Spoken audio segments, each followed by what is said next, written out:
Did I stutter? He has time, launches it to the end zone. Touchdown! Terrence Williams! But they are who we thought they were, and we let them off the hook. The 2011 winner of the Heisman Trophy is Robert Griffin III, RG3! Welcome to Up Tempo on SicEm365 Radio. Langoliers, base hit to center, and the Baylor Bears win their first Big 12 tournament championship. Their fat little girlfriends are telling them what they want to hear, which is how great you are. I'm a man. I'm 40. Call us on the Impact Health Labs caller line at 254-339-1122. Hello? You play to win the game. Yep, just ready for OU. You can't handle the truth. Here's Drake Toll. Welcome into the Petty Clinic Low T Bears Den. I'm Drake Toll, J.D. Pickell, Armstrong Sims, a.k.a. voice kinda gone, long blonde hair, and sweet shades. And this is Up Tempo on your Wednesday. We got a loaded guest list today and a big show for you because the Baylor Bears, you woke up today and the Baylor Bears are still national champions. Hopefully you woke up today, and if not, you went out burning some couches. I don't think I realized how crazy it was on 10th Street until I saw the pictures from Barstool, SicEm, and I think other people put it on social media. But, dude, it was absolute anarchy. They burned They burned couches. They burned literal couches, and apparently they just blocked off the street. So the cops came and just turned off the other streets into 10th Street. So it wasn't like they did anything on 10th Street. It was just a block party. The cops showed up at 10th Street where they're burning things down, and so did the fire department. And so I hear from eyewitness reports. Right. That it was just an endless circle of couch goes on fire. Oh, that's kind of neat. Fire gets too big. Fire department comes in, puts it out. Couch catches on fire. Shout out to the city of Waco. Too big. Yeah, no, the cops didn't stop it. Like, there is a mosh pit of people on 10th Street just taking it apart. And they should never stop that. Your team was a national championship. You should never, ever stop that. They contained it. They did their job. They kept the peace and let the disturbance of the peace on 10th Street just roar. They did. They were like, hey, let's just burn the city down. I love the city of Waco. Posted very shortly before that, right before Baylor's win, it was like, we too are supporting the Bears. Help us support the Bears. It's like, thank goodness. Which is AKA, hey, we're rooting for Baylor. Please don't burn us down. Please. We're friends. Fish are friends, not food. Just have a coup. One of my questions today, one of the things that I really want to get into, and we're going to take some callers here, 254-339-1122. This is the question I'm going to ask all the callers. It's not our Bear Games question, although I do like our Bear Games question today. I'll debut that in a second.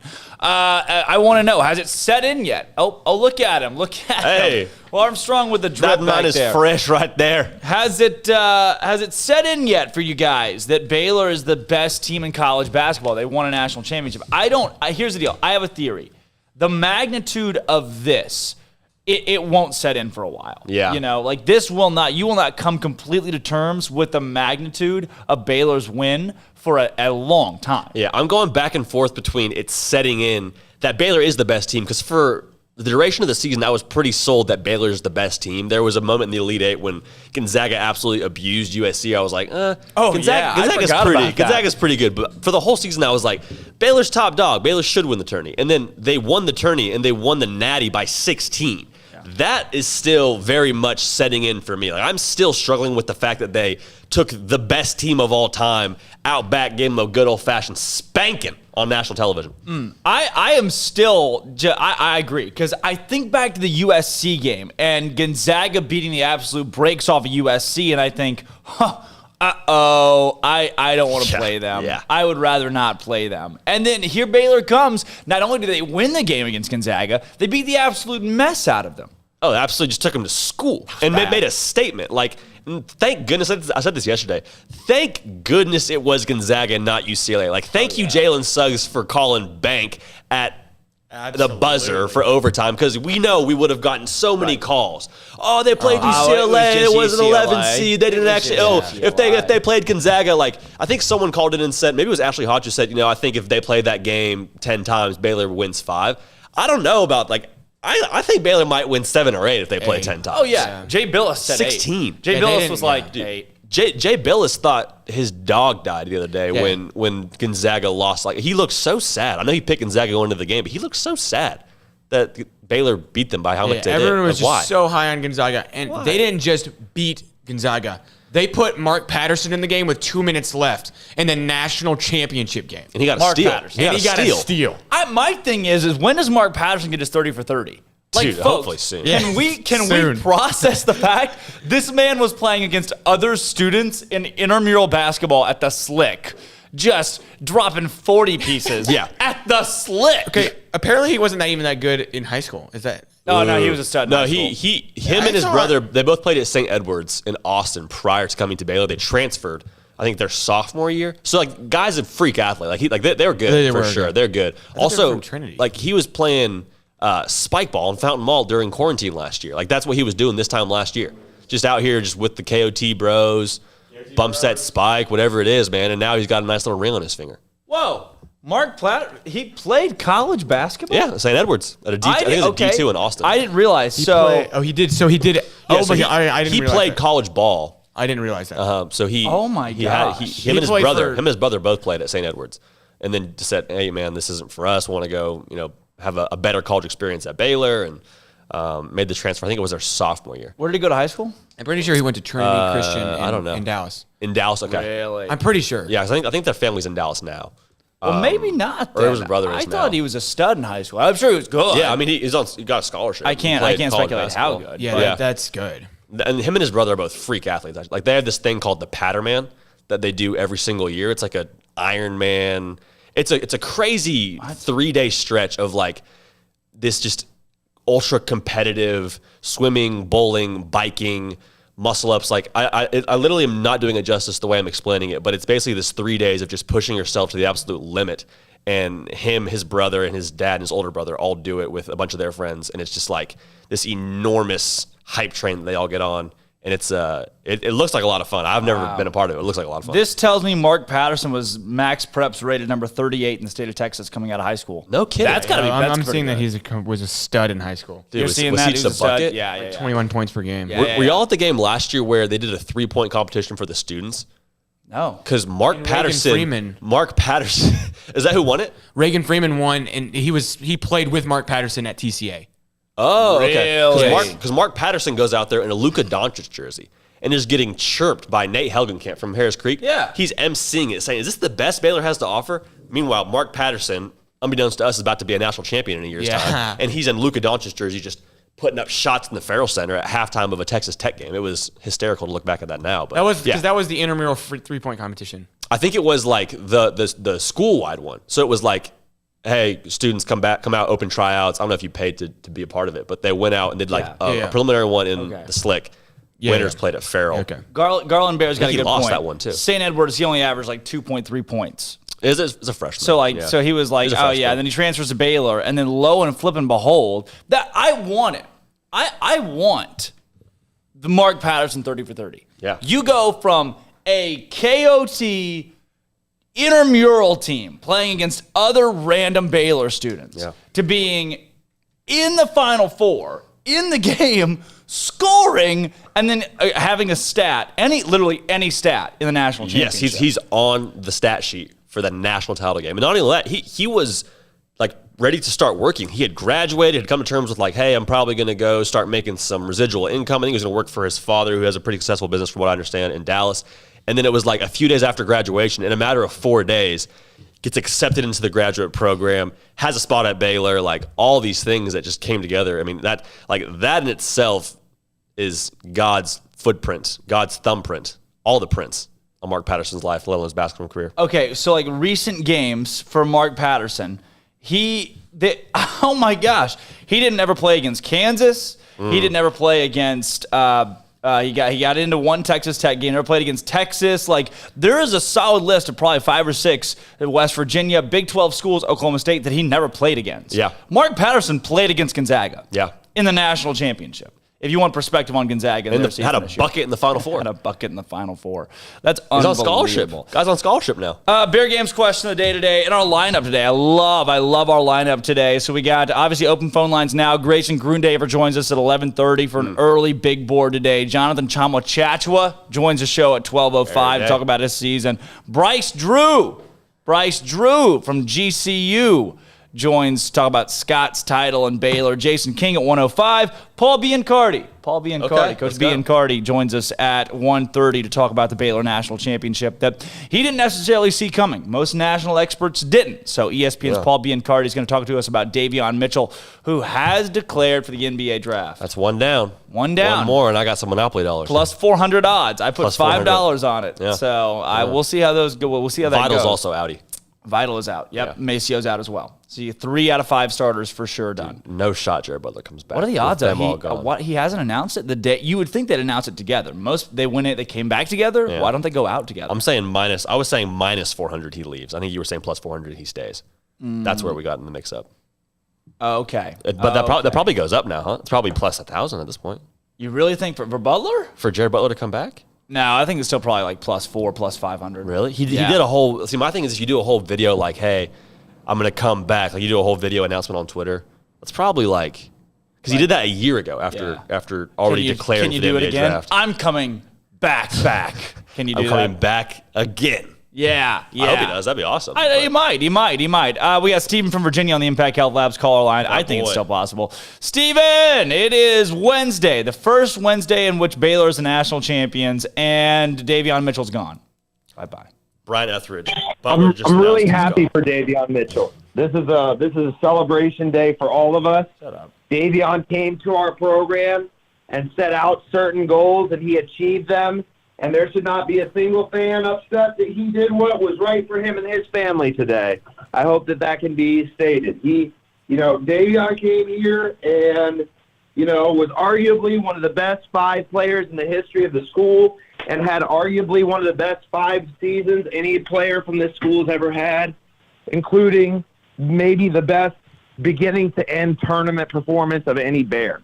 I know Jared Butler was most outstanding player, but Davion really picked up some slack when Jared was still trying to find his shot early in the tournament. So I hope we can all agree on that.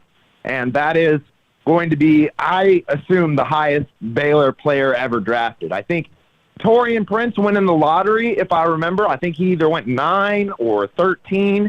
But I wouldn't be surprised if Davion got drafted ahead of wherever he was. Also, it only took like 36 hours for me to get really petty and start, I suggested to Drake about a Watergate operation. I might have an enemies list. Okay. I might have an enemies list.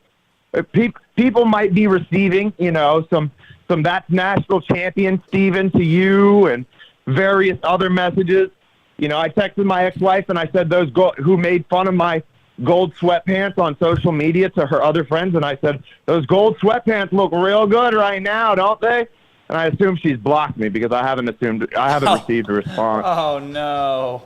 What can He's you do? taking out the list. What can you do? Well, hey, you win some and you lose some, and I'm on a winning streak. You're a here. natty champ right now, big dog. We're all some champions, and I'd really, this is a really exciting time, and I was actually going to bring up an interesting point. I've been real, thinking about the championship and everything, but with so many guys in the transfer portal and at least 3 or 4 guys, we already have 3 guys that are on their way, and any money you bet on Jared Butler to stay is money that you're just giving away. Yeah, He has done every single. There's nothing left for him to accomplish. The only thing that he didn't accomplish was winning, Big 12 Player of the Year by the coaches and National Player of the Year because of Kate Cunningham. And I don't really think he can put together. He could definitely put together a much better season, but how much higher is that going to go? And how much does winning College Player of the Year or winning the awards that you didn't, how much more does that mean to you than being a first-round draft pick and making millions of dollars? Whoa. Like JD said, I don't mean to stop you here, but per King McClure, so that comment that Davion Mitchell has declared for the draft is King McClure says he just FaceTimed Davion, and Davion has made no decision yet. So we have per King McClure, who is a SicEm365 contributor. ESPN contributor. And ESPN, I don't know that he's officially declared a contributor, but he comes on, does a lot of content with and for us. Guy, yeah. And so King McClure has said, fake news, just FaceTime Davion. He has made no decision yet for the NBA draft. Sorry to cut you off there, Steven, but that's breaking now as of 2 minutes ago. Oh, no, you're fine. That's breaking news. But I would say that he should go. Yeah. I hate that. I'd love to run it back, but he should go, and they should all go. Steve, I want to backtrack as well. Try to play football in the NFL. Like, they should all go. None of them should stay. They have nothing else to prove to anybody. They would have won the championship last year, and they didn't get to play in one, and so they came back this year, and they trounced Gonzaga. They have nothing to prove to anybody. No, they could do it like Florida and all decide to come back, but I really see no point in that, especially when the incoming recruiting class is so great and all these players. The finality of accomplishing this at our program, the finality of national champion, just feels like it's time for you to move on with your life. Not that I wouldn't love to have them back, of course. I completely agree. If everybody wanted to come back and do it again, I'd love it. But just as a person who, loves these players independently of the program, I love the players and I love the program, wanting what's best for them, it's best for, Maceo, Jared, and Davion to go try to play pro basketball. And it's best for Mark to either try to go play in the NFL like Rico or do whatever's going to make him happy. I'm not saying that Mark couldn't play in the NBA because he certainly could, but whatever's going to make Mark happy, I'd love for him to do that. I just bring up the football thing because I think that would be a wonderful thing for him to do. And I think it would be much smarter for him to try and work out to the NFL than do what Ish did and try to play football for the football team. Because as Ish found out, he was never going to be an instant, integral part of the offense and was not going to put up the kind of numbers that he needed to get drafted in the NFL. So it more became a college football experience than if he had left straight from Baylor and tried to go like Mo Alley Cox and play for the Indianapolis Colts. Yeah, I want to backtrack. Go ahead, Steve. The last thing I wanted to say before you make your point, and this is a question for after that, is with the large number of transfers in the pool, Baylor's success with transfers over the past number of years, and with the incoming class coming in with the instant eligibility for transfers, this is Scott Drew's ballpark, right? Like, Scott Drew's hitting off a tee here, right? Like, he could pick whoever he wants to come and fill these spots of players that are leaving from his choice of great players across the country. So I think it's a really exciting time for Baylor. Let's hit some Bear Games questions here, Steven. I think you're right. We'll get to that transfer portal right after this call. Bear Games question of the day. If a Baylor assistant, not even one specifically, but if a Baylor assistant left the program this year to go to any other Big 12 school, where would you have them land? Oh. I know. One of them should have gotten the Iowa State job. Yeah. Okay. So if that's any year, any program in the Big 12, you would have a Baylor assistant. You would want to root for them because you're going to secretly still want them to succeed at Iowa State. So I'm not going to root for Iowa State, but if one of our assistants is going to go to a program, I don't want them to go somewhere where they're not going to have the alumni and the fan support, and they're going to be gone in 3 years. If Coach Tang or Coach Brooks went to Iowa State or Kansas or Kansas State, they could have a good amount of success and be coaches there for a long time, independent of whether they're going to start beating Baylor or not. The same way I love these players independent of the program. I want all our coaches to move on. I'd love it to be, a coaching tree that's respected in college basketball, like a Bill Parcells, Bill Belichick coaching tree in the NFL. I want success for all our guys, no matter where they go. Steven, Lion King or Aladdin? Tough. The Lion King is a great movie, and I love Elton John. But my mom said that when I was an infant, that we broke the VCR and the tape for Aladdin because I played it over and over and over again. So because of that, I have to go with Aladdin. Aladdin locked in. Frozen or Zootopia? Ooh, this is not where this is not my wheelhouse, but I've heard a lot of people like Frozen, and I haven't heard a lot of people like Zootopia. So awesome. Armstrong can feel free to change my vote as his film degree allows him that executive privilege. Good but call. I'll take Frozen. Good call. Hey, thanks for your call, Steven. Thanks, Steve. Later, guys. Wow. Here, I want to set the record straight, too. I got a little trigger happy. Looked at my phone, see a text from Brian Etheridge that I thought said Butler going to the NBA. I'm like, oh, sweet. Awesome. This is great. I'll talk about this on the air. Immediately, I reread it. He says, just my opinion. So I was like, shoot. So Butler is, in fact, not gone to the NBA. I still think he's going to do that, and Brian Etheridge joins me in that opinion, but that is by no means factual. So I apologize for being trigger happy on the air there. Where's that camera? Where is my super soup? The little overhead camera? The new collar camera? No, the overhead camera is just that camera right there. Which one? That one right there.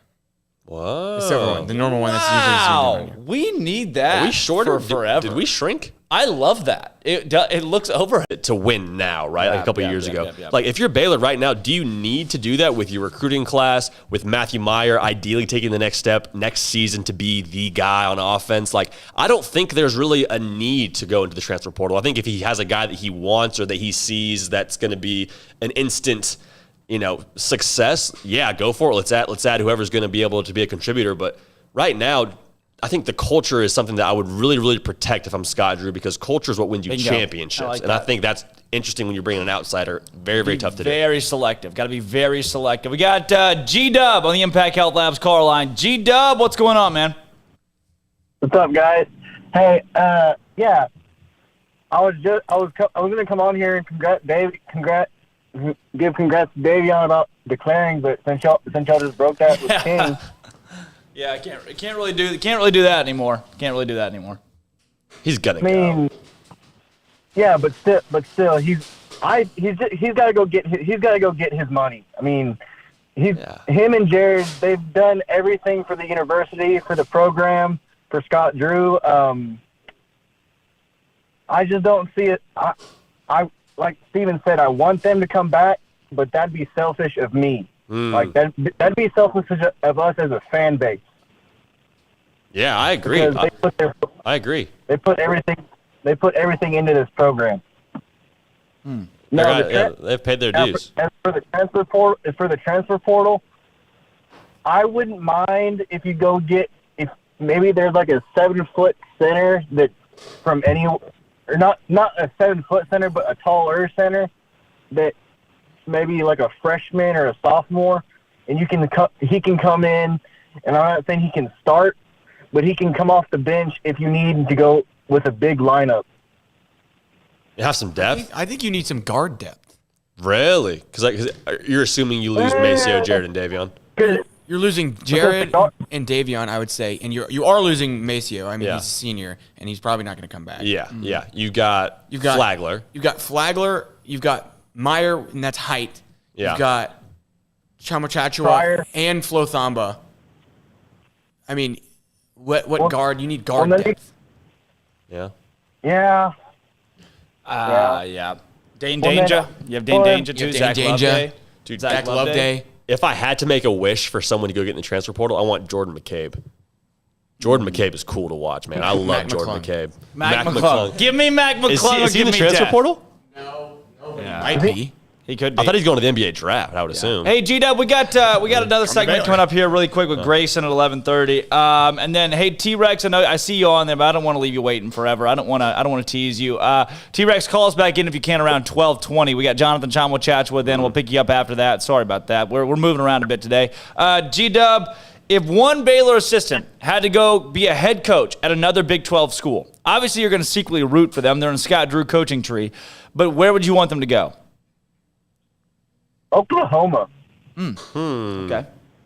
Oklahoma, because they care enough. They care enough about basketball to where they put the resources into it. Mm-hmm. But it's not to where if you have a bad first 2 years, they fire you. True. What's your answer to that? I want to hear your answer to that, too. I don't know yet. I'm still kind of figuring it out. Because I don't want to root for Tech where they have great facilities. I want my guy to have great facilities. Yeah. I wouldn't send him to Texas. I wouldn't send him to TCU. Although I kind of want them to go somewhere they don't beat Baylor, but they also beat everybody else. That's kind of. I'm just thinking like, where's the worst school to go to that's not going to beat Baylor? But Is that yeah? cruel? You want these guys to succeed. I guess I do. Yeah, G-Dub, Lion King or Aladdin? Lion King. Lion King. Frozen or Zootopia? Zootopia. Hey, Zootopia. Hey, and I wanted to ask you about this bracket. So y'all put the second Toy Story in the bracket, correct? Mm-hmm. And y'all agree, and we all agree that the second Toy Story is the worst Toy Story. I would say yes. I like the second Toy Story. I'd say yes. It's the worst of the series. I like it. So why not include the second Lion King? Oh, because it was horrendous too. I didn't like that. I haven't even seen it. Okay. No, maybe I have seen it, but I don't remember seeing it. I was like, so if we all agreed that Toy Story 2 was the worst of the series and it made it into the bracket, but the second Lion King didn't make it and it was the worst of the two, why didn't it make the bracket? I think it's just because it's not a series. Yeah. You know? And I think it's also Pixar versus the original Disney, Pixar right? on one side. Yeah. You have original Disney animated. There's more depth there. And there's more depth there, animated for sure. Disney animation. I don't think we didn't make the bracket, did we? I think the bracket was something The bracket made itself. Made itself. Hey, thanks for your call, though, G-Dub. It's always good to hear from you, man. Yes, sir. Man, I'm so glad that guy's calling in now. I'm glad that guy's calling in. Yeah, the G stands for GOAT. Goat Dub. Goat Dub. Goat winner. Yeah. Garland Bear says, Jason Ranowski, okay, yeah, we already got to that one. Des says, good morning, champions. How about our Bears from Marshall Burns? Felt like we're the best team for about 2 years now. The only shock to me is it actually happened with no snags. That's why it hasn't set in for me. Because it happened without snags. Like, you just expect, like, yeah, they're going to lose at some point because everybody does. There's only one team makes it out of March Madness. How was it Baylor? How was it Baylor? Not even the favorite. And yet we still, our school. The way they did it, dude. Like, what was their margin of victory in the tournament? It was something stupid. Initiation. It was something stupid. Oh, yeah, they just absolutely took everybody to the woodshed. It's got to be like 15. Statement. How do you not feel good about next year? I know you lose a lot of guys in theory, but dude, you got to feel good about next year. And then he says, dear Lord, tell me Mark Patterson's not entering the transfer portal. That'd be horrendous. Don't think that's the case. This is channeling my inner UT Mike. Enjoy the one men's championship every 50 or so years, but in all seriousness, congrats. I don't even know what that. What do we? Every what? Enjoy the one men's championship every 50 or so years, but in all seriousness, congrats. In UT, if he's UT Mike, then you've never actually had a championship in any year. Yeah, so that's not UT Mike. That's a guy that says in spirit of UT Mike. So is he a Texas guy then? I have no idea. One, if you're a Texas guy, thanks for watching the show. Who are you? I guess there's no national championship show to watch for whatever UT's Not today. is. Not today. Jack Wheeler says, don't sleep on 2006. Love Day next season. Like 7 foot. Yeah. 7'4". He's a big boy. Huge. And can shoot. Question mark? He can shoot. He's got a strap. It's got to be the Baylor King says would go after point guard depth or shooting guard depth in general. Besides, we don't need front court depth, so I like it. I think Scotty B agrees with us. All right, when we come back, Grayson Grundaver joins us to talk a little bit of football and basketball. We're going to mix in some recruiting this week, and spring practice is still going on. A lot to talk about on the big board. Coming up after this, don't go anywhere. This is Up Tempo. Happy Wednesday, Baylor family, and what a monumental day it is. Today, April 7th, marks the first Wednesday in history that the Baylor Bears are Division I men's basketball national champions. And the Bears are home. The team landed around 2 o'clock yesterday afternoon in Waco with a huge crowd in attendance to welcome them home. Dylan Meek, the city's mayor, promptly awarded Scott Drew the key to the city after the Bears win. And the university has announced that a celebratory parade will take place on Tuesday, April 13th at 6 p.m. in downtown Waco. The championship parade will follow Austin Avenue from 14th Street to 3rd Street, just outside of City Hall. And in draft news, Jared Butler and Davion Mitchell continue to build their draft stock throughout the tournament with monster performances. Some experts now have Mitchell going within the first 10 picks, while Butler sits between 25 and 30. And Davion Mitchell has officially declared for the draft. Elsewhere in the country, Texas Tech has hired Mark Adams, a former Chris Beard assistant, as the newest men's coach, while Oklahoma pulled the trigger to acquire Porter Moser, the same coach who took Loyola Chicago to the Final Four. And Iowa State's top scorer and best player, Rasir Bolton, has entered the transfer portal, in the wake of the program recently hiring T.J. Otzelberger. In Baylor news, the baseball team snuck by UT Arlington last night in Waco 7-6. The team is back in action against West Virginia at home this weekend. I'm Armstrong Sims, and that's all the news that is news in college sports. This has been Armstrong's Minute on SicEm365 Radio's Up Tempo.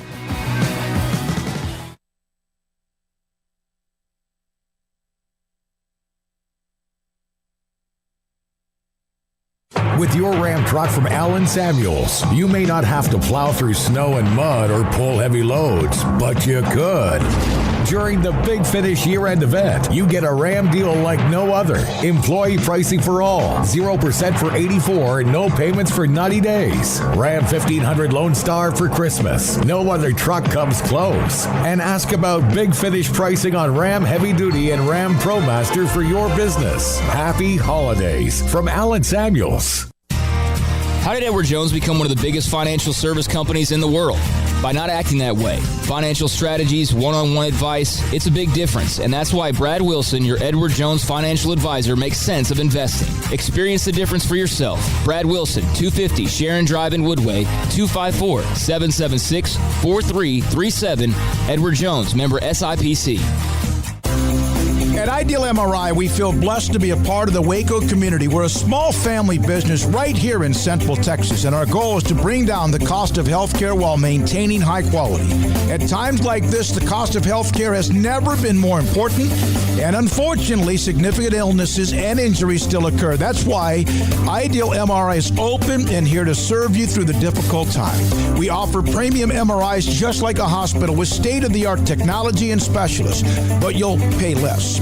Sometimes thousands of dollars less, whether you're using insurance or not. At Ideal MRI, we accept most insurance and there are no hidden costs. Even offering financing if that's needed, everything included in the price, and you'll not get something as a surprise in the mail later on. If you need an MRI, ask your doctor about Ideal MRI. They'll know. You can schedule an appointment safely from home online in minutes at idealmri.com or give us a call, 833-IDEAL-MRI, idealmri.com. Texas Farm Bureau Insurance has protected fellow Texans with auto, home, health, and life insurance since 1952. With more than 260,000 square miles of land and 27 million people, that's a lot to cover. Whether you're wrangling cattle or wrangling kids, we're proud to protect Texans in all Texan ways of life. Stop by and see our agents at one of our 3 McLennan County locations. Coverage and discounts are subject to qualifications and policy terms and may vary by situation. Waco Custom Marketplace is your home for holiday favorites for parties and the time with family. Various specials available in-store and online. A variety of steak gift boxes with 4 ribeyes for $70, 4 bacon wrap fillets for $55, or 4 New York strips for $50, and all come with steak butter. Fall snack box for watching a game or wrapping presents or hosting people at your house, including summer sausage, split horn, and jalapeno cheese and salted crackers for only $35. 2 pieces of lobster tails with herb butter and 2 bacon wrap fillets for $60. Order online or call in advance to ensure availability, or drop by Waco Custom Marketplace at 425 Lake Air Drive. Waco Custom Marketplace has a full-service butcher shop for customized orders or cuts of your favorite steaks or beef tenderloin or specially ordered prime rib roast. Plus, what you want with pork, poultry, seafood, and more. Waco Custom Marketplace, 425 Lake Air Drive in Waco, or WacoCustomMarketplace.com.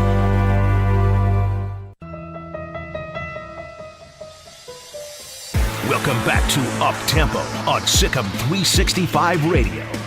Call us on the Impact Health Labs caller line at 254-339-1122. Sit down, Bob. I'm not happy, Bob. Not happy. Now back to the Bears Den with Drake Toll and J.D. Pickell for the Blonde Boys Power Hour.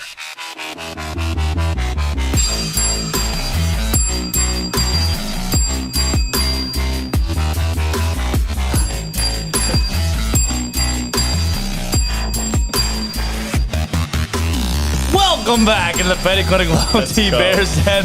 I'm Drake Toll, Grayson Grundy for J.D. Pickell, Armstrong Sims in studio today. That's my favorite intro. Oh my goodness. We're starting the big word off a little bit early on this Wednesday. Grayson, you were in Indianapolis. What was that like for you, your experience in Indy? Well, guys, it was super cool. I mean, how else can you describe it? What an environment. Baylor fans showed up and showed out. I was so impressed with all the Baylor fans. They were really great. They were the best fans there by a mile, with UCLA actually coming in a close second. But, really enjoyed my time there, and obviously seeing Baylor win a national championship. How many times do you get to see that in a lifetime? So far, one. Yeah. So far, one. But it'll be a lot sooner than 71 years. Oh, it for sure the next will. one. Oh, for it the sure next will. one. Yeah. I feel like the 3 to 6 show right now. Wow, is this how cramped it feels? Look at Maybe this. so. Wow. Do they have a bigger stage maybe they roll out? Yeah, I Bigger, think like, that they've got you can call to. it a They don't have stage. things on the desk, though. So there's like more desk space. They did have flowers on the desk yesterday, though. We Good ripped for the them. page out of their book. We just left them there. I we think go. that was only fitting. It was only fitting. Yeah. I agree. Their 365 days. Their 1 year anniversary yesterday. Oh, sick of Had 365 some days. cake. Yeah, I saw There the was cake cake in here. Yeah. There was cake in here. They got you one? Wow. Wow. Glad they got you one, Armstrong. That's really neat. Really neat. So Grayson, national championship for you. I mean, for everybody. And you got to go and see that. I mean, just the monumental moment in Baylor sports history. What did it mean to you as a recent alumni? Yeah, I mean, a lot, I guess. I try to be unbiased when I talk about Baylor sports or things like that. But, I did graduate from Baylor. Obviously, I got to see a lot of sporting events in person. And I've gotten to see Scott Drew for a long time be Baylor's head coach. And, I felt the most, I guess, gratitude towards him and just felt the most, admiration for what he's done at Baylor. It was just so cool to see him really reach that peak. And I know a lot of people have talked about this week, and I've seen it over just kind of my time as a Baylor fan. Scott Drew doesn't get much credit at all. I feel like people don't think of him as a very good basketball coach. Yeah. And it's really sad to see that. And I just feel like he was extremely validated by making the Final Four, winning the national championship, winning the Big 12. And then on the flip side, I mean, we just got to see the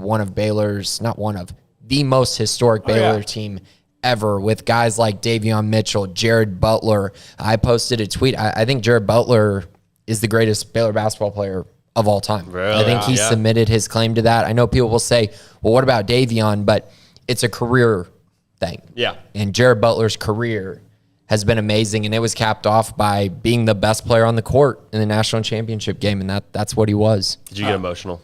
No, I didn't get No? emotional, but I was, happy emotional. Okay. Not like sad, There was not no crying. there was no tears? No, definitely not. Did you cry? No. But I also didn't graduate. I also didn't graduate from Baylor. If I did, I might have been like, allergies might have been acting up. If I don't Cornell know. I don't know. wins March Madness? Dude, a lot more than crying will happen if Cornell wins March Madness. For you and a lot of people I in the will country. burn not just a couch. I will burn living rooms, neighborhoods. I mean, there will be a lot of things on You'd be fire. an arsonist. Dude, I would absolutely be an arsonist if if wins Cornell that. wins March Madness. Yeah, I don't Jeff, think we have to worry about that, though. I hope we see it. Also, in breaking news, per Jeff Goodman, Arizona's parted ways with Sean Miller. 12 years at Arizona, 1 year left on his contract. Head coach there, really good though. He was good at Arizona for a long time. Just kind of dropped off at the end. But back to Baylor, Grayson. Even before we get into football, I mean the magnitude of this, being an alumni, Baylor winning a national championship. What were some of those emotions that you experienced? Honestly, it's pretty crazy, but I got asked this question today on the Bearcast, just kind of talking about, what does this mean going forward? Yeah. Is this a new era of Baylor basketball? And that was my immediate thought. Things have completely changed. I mean, just completely changed for this Baylor program. And it was really just forward thinking, just going, okay, what's next? And that's really, really cool when you can do that. That was definitely one of my first emotions. Obviously, living in the moment, just being there, seeing these guys win a championship, thinking about, how good are they historically? How cool, is this? The fact that really their two losses were, at least the first one to Kansas was basically totally due to COVID. And even the Oklahoma State one, I think you could credit to that. But yeah, the way they won it, it's just so epic. Yeah. The best two games really you could possibly play. So many 3-pointers. That was my favorite part. Yeah. Double-digit threes, and they all came at big moments. Raining them. That was big. 50% from beyond the arc, which is stupid. 50%? 10 for 23. Between those last 3 games. But yes. Probably around 50%. Mm-hmm. I will accept. Unbelievable. And I think Flagler, someone posted this on the board. Flagler was shooting something outrageous. 66%. Yeah, in the NCAA tournament. Yeah. Wow. Dumb. Unrealistic. On the football side of things, though, here recruiting, spring practice. JD, I know you got a lot of questions that go into this as well as a former college football player yourself. Give him the big flex for the cameras. And Grayson, since last week when we talked, what are some of the big highlights, big bullet points that stand out to you? Yeah, so the biggest one actually dropped yesterday when Trey Emery, he's a defensive lineman out of Mount Pleasant High School, and obviously that's the same high school as Katie Cannon went to. So he's got a little bit of a connection. Trey Emery is his name, 6'4", 280-pound defensive lineman. Obviously, Baylor needs defensive linemen. They need to continue to build depth at that position, but he released his top 6. Baylor is in it. I think a lot of people are probably anticipating that this is a Baylor versus TCU with maybe a little bit of Oklahoma State on the side as his probably top 3. But yeah, this could be a Baylor-TCU battle. I was talking to him a little bit today. He's really excited about, the opportunity to put Baylor on his list. Grew up really liking them.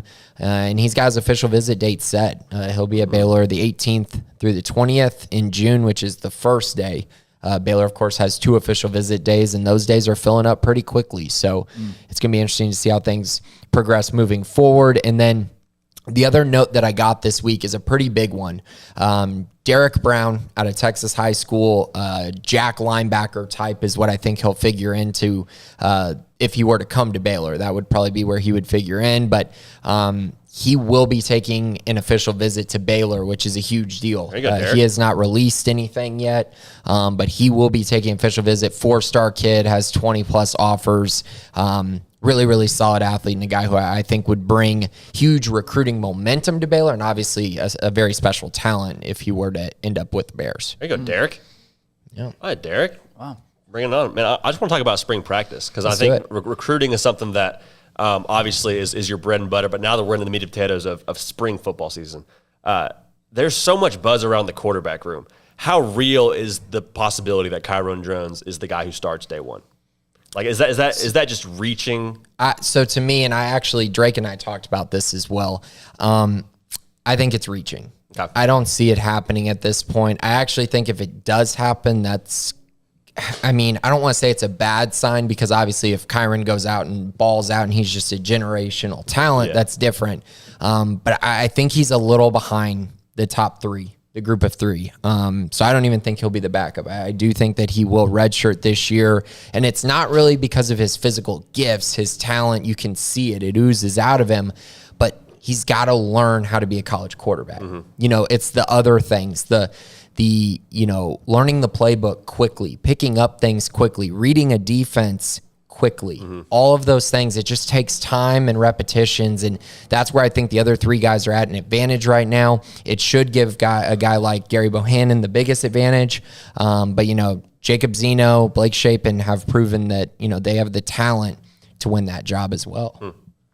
Right now, Grayson, other positions you're seeing in spring practice. I know we talked about last week a little bit on the wide receiver end, running back, trying to fill those holes, offensive line. What are some of the positions that you're still looking at that you're finding more out about, or guys that are standing out at those positions? Yeah, so finding more about, I think I'm learning the defensive back position is pretty much clear cut. I think at this moment. Okay. I think it's JT Woods, Christian Morgan at safety. It's going to be Raleigh Tejada and Kalen Barnes at corner. Mm-hmm. So you have that figured out.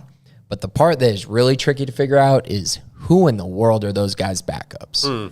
Yeah. I mean, it is a complete just who. Yeah. You got a bunch of young guys. You got Devin Neal, Al Walcott.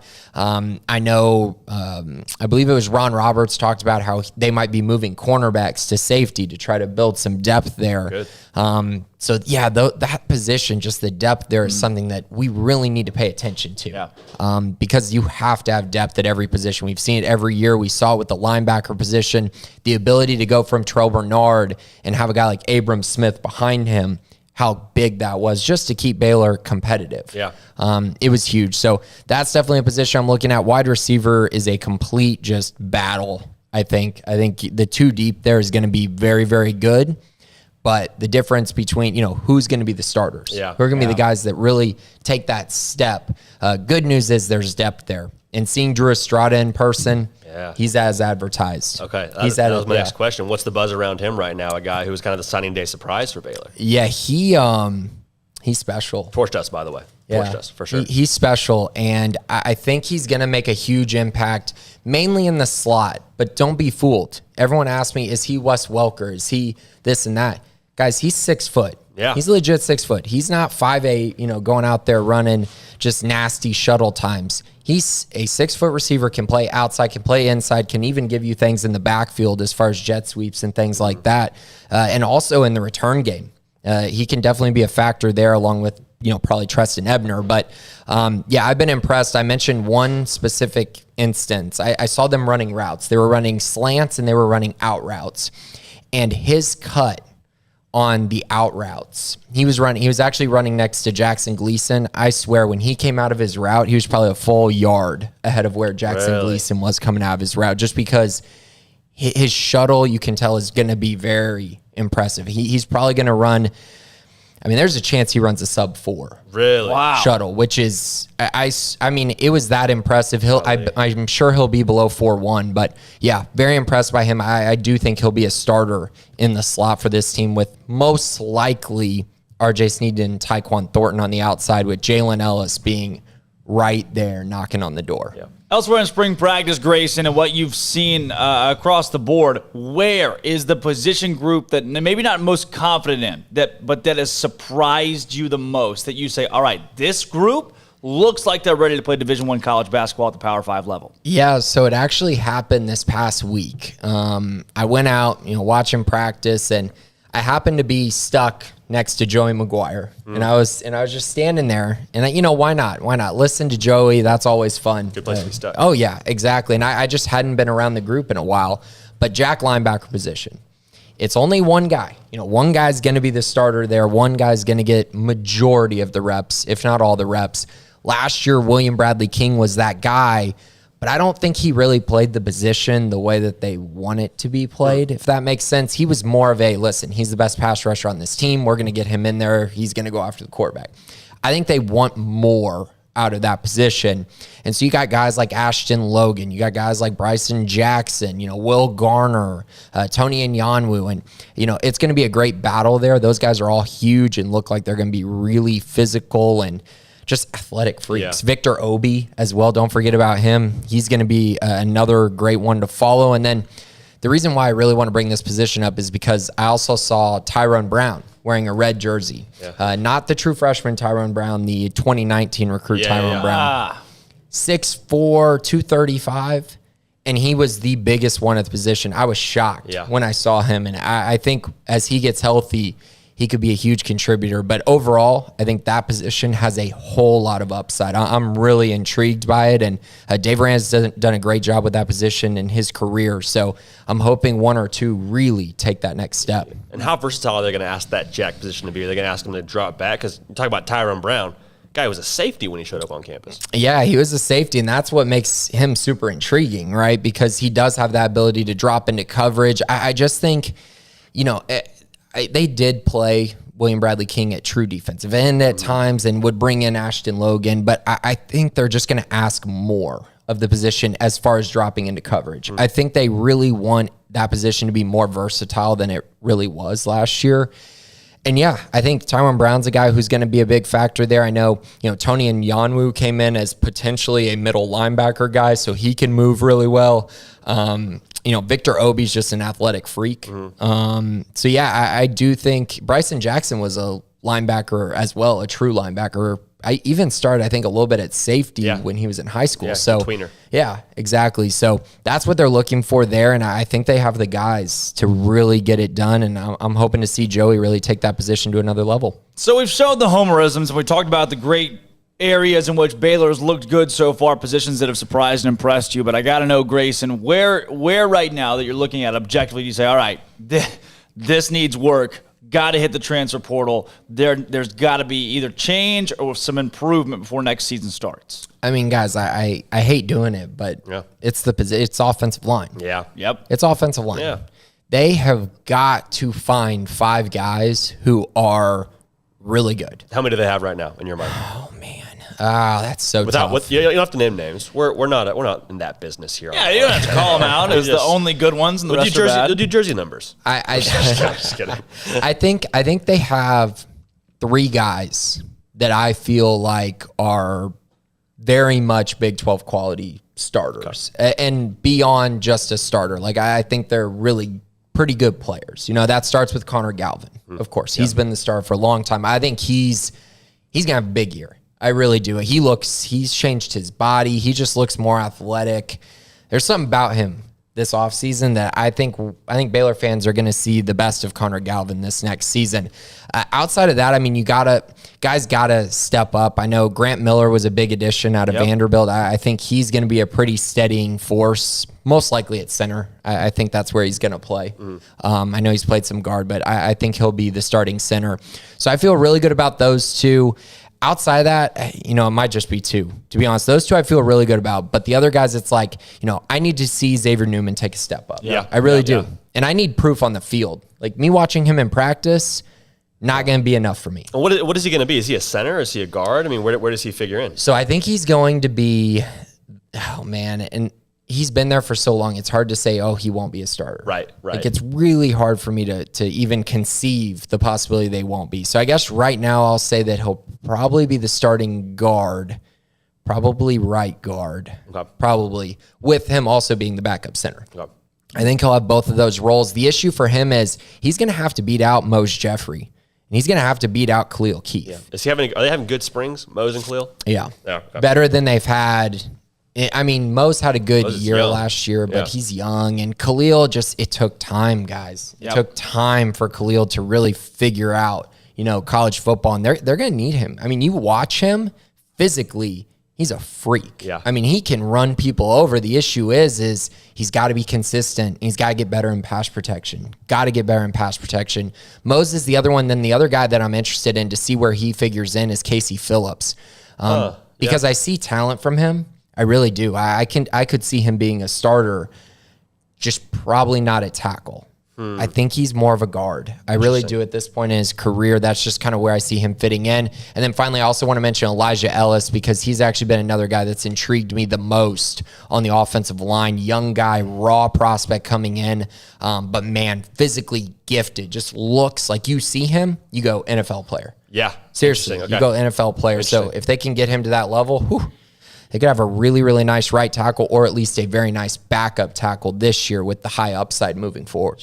Grayson, moving into the NFL draft that's coming up and the Baylor prospects that are hoping to get drafted or sign a contract, where are we looking with those guys? Yeah, so I think Jake Burton will sign a contract. I don't think he'll get drafted. That's just the vibe that I'm getting. And, you know, guys, once you get past the fourth round, it's kind of just teams going, okay, he's worth a shot.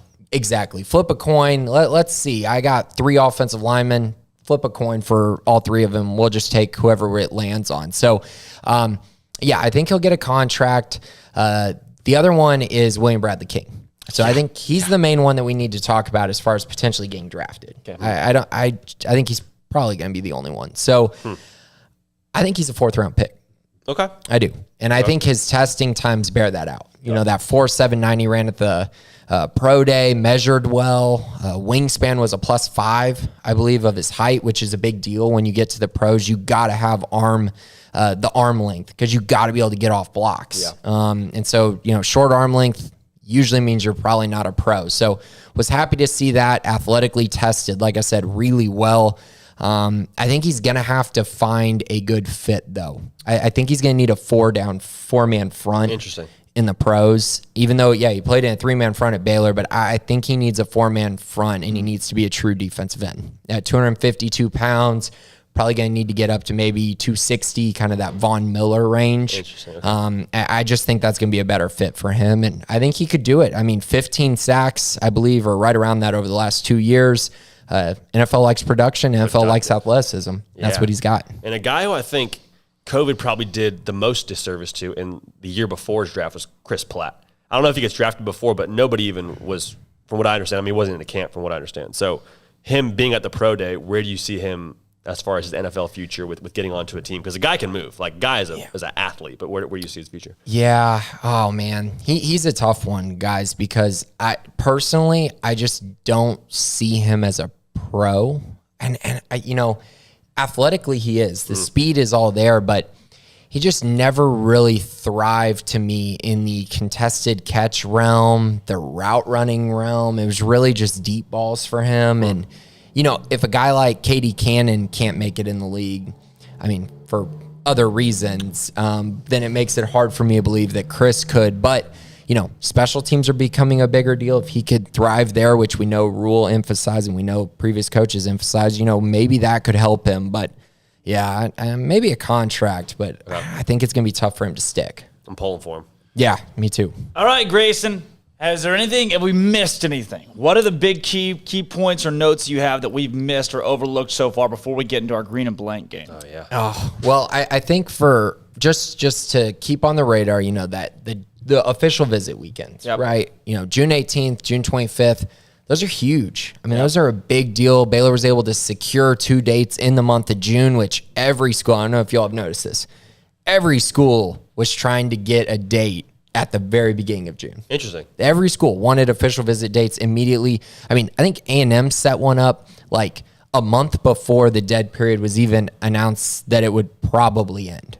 They just scheduled an official visit time, just taking a gamble so they could be the first ones. And so Baylor to get those two weekends, massive. I do think they will have more later on, but I think you'll probably see their top maybe 20 to 25 recruits on campus those 2 weekends. So, we'll have full coverage of that. Really excited for that. Excited for these kids to get on campus. And also a lot of them will probably be at the spring game, April 24th as well, which will be a big deal.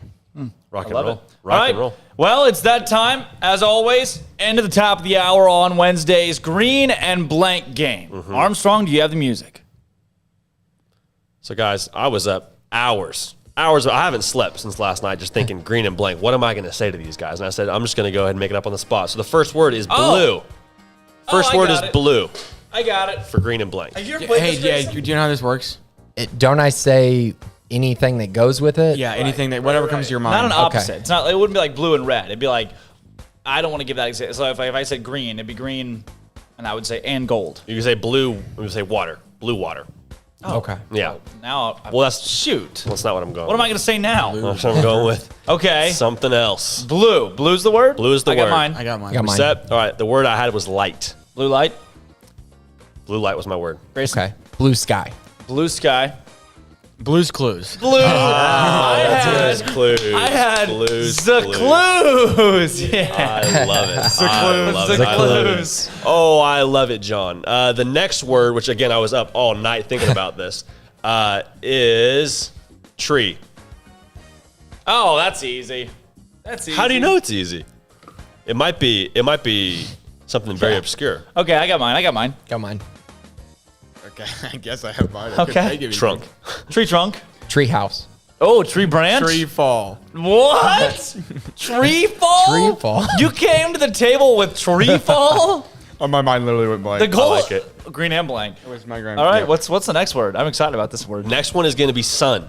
Okay. Sun. It could be S-O-N or it could be S-U-N. We don't know. Product, sun prodigal. We don't know. I got mine. Got mine. It's easy. Prodigal. You said.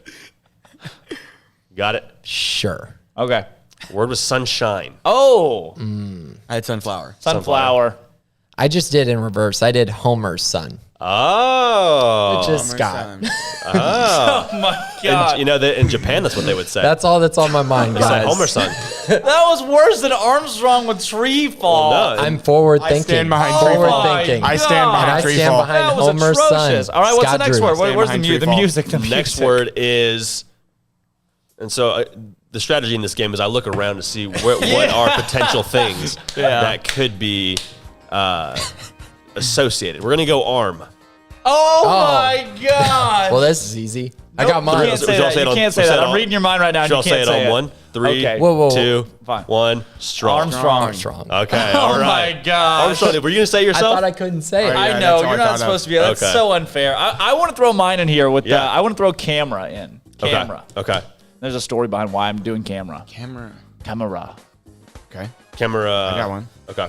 Okay. I think I got it. Camera. Do you have yours? Yeah. You can't. I will go ahead and put it. Okay. If someone says it, this will be spectacular. All right, Armstrong. I had camera lens. Camera lens. I had camera recorder. I had angle.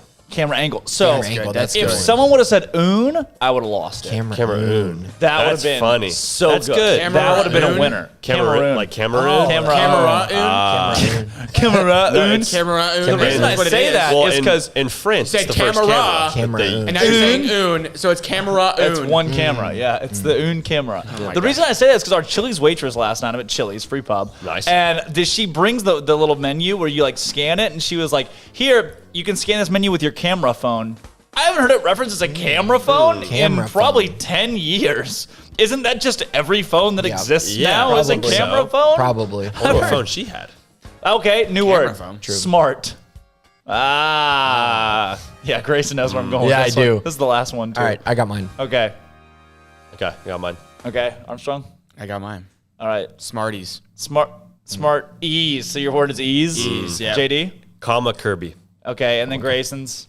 Well, I was going to go smart move because I didn't want to say what I was thinking. You were thinking originally, smartphone. What were you thinking smartphone? Smart donkey. Well, that was the initial, but I figured out. Smartphone's the way to go. The goal is to win the game. The goal is to win the game. No, you didn't get it. All right, I'm Drake Toll. That's Grayson Grude for JD Pickell, Armstrong Sims. When we come back, Jonathan Chamo Chachua, EJ, not to be confused with JTT, joins the show today. Jonathan Chamo Chachua, 12:05. Don't go anywhere. This is Up Tempo.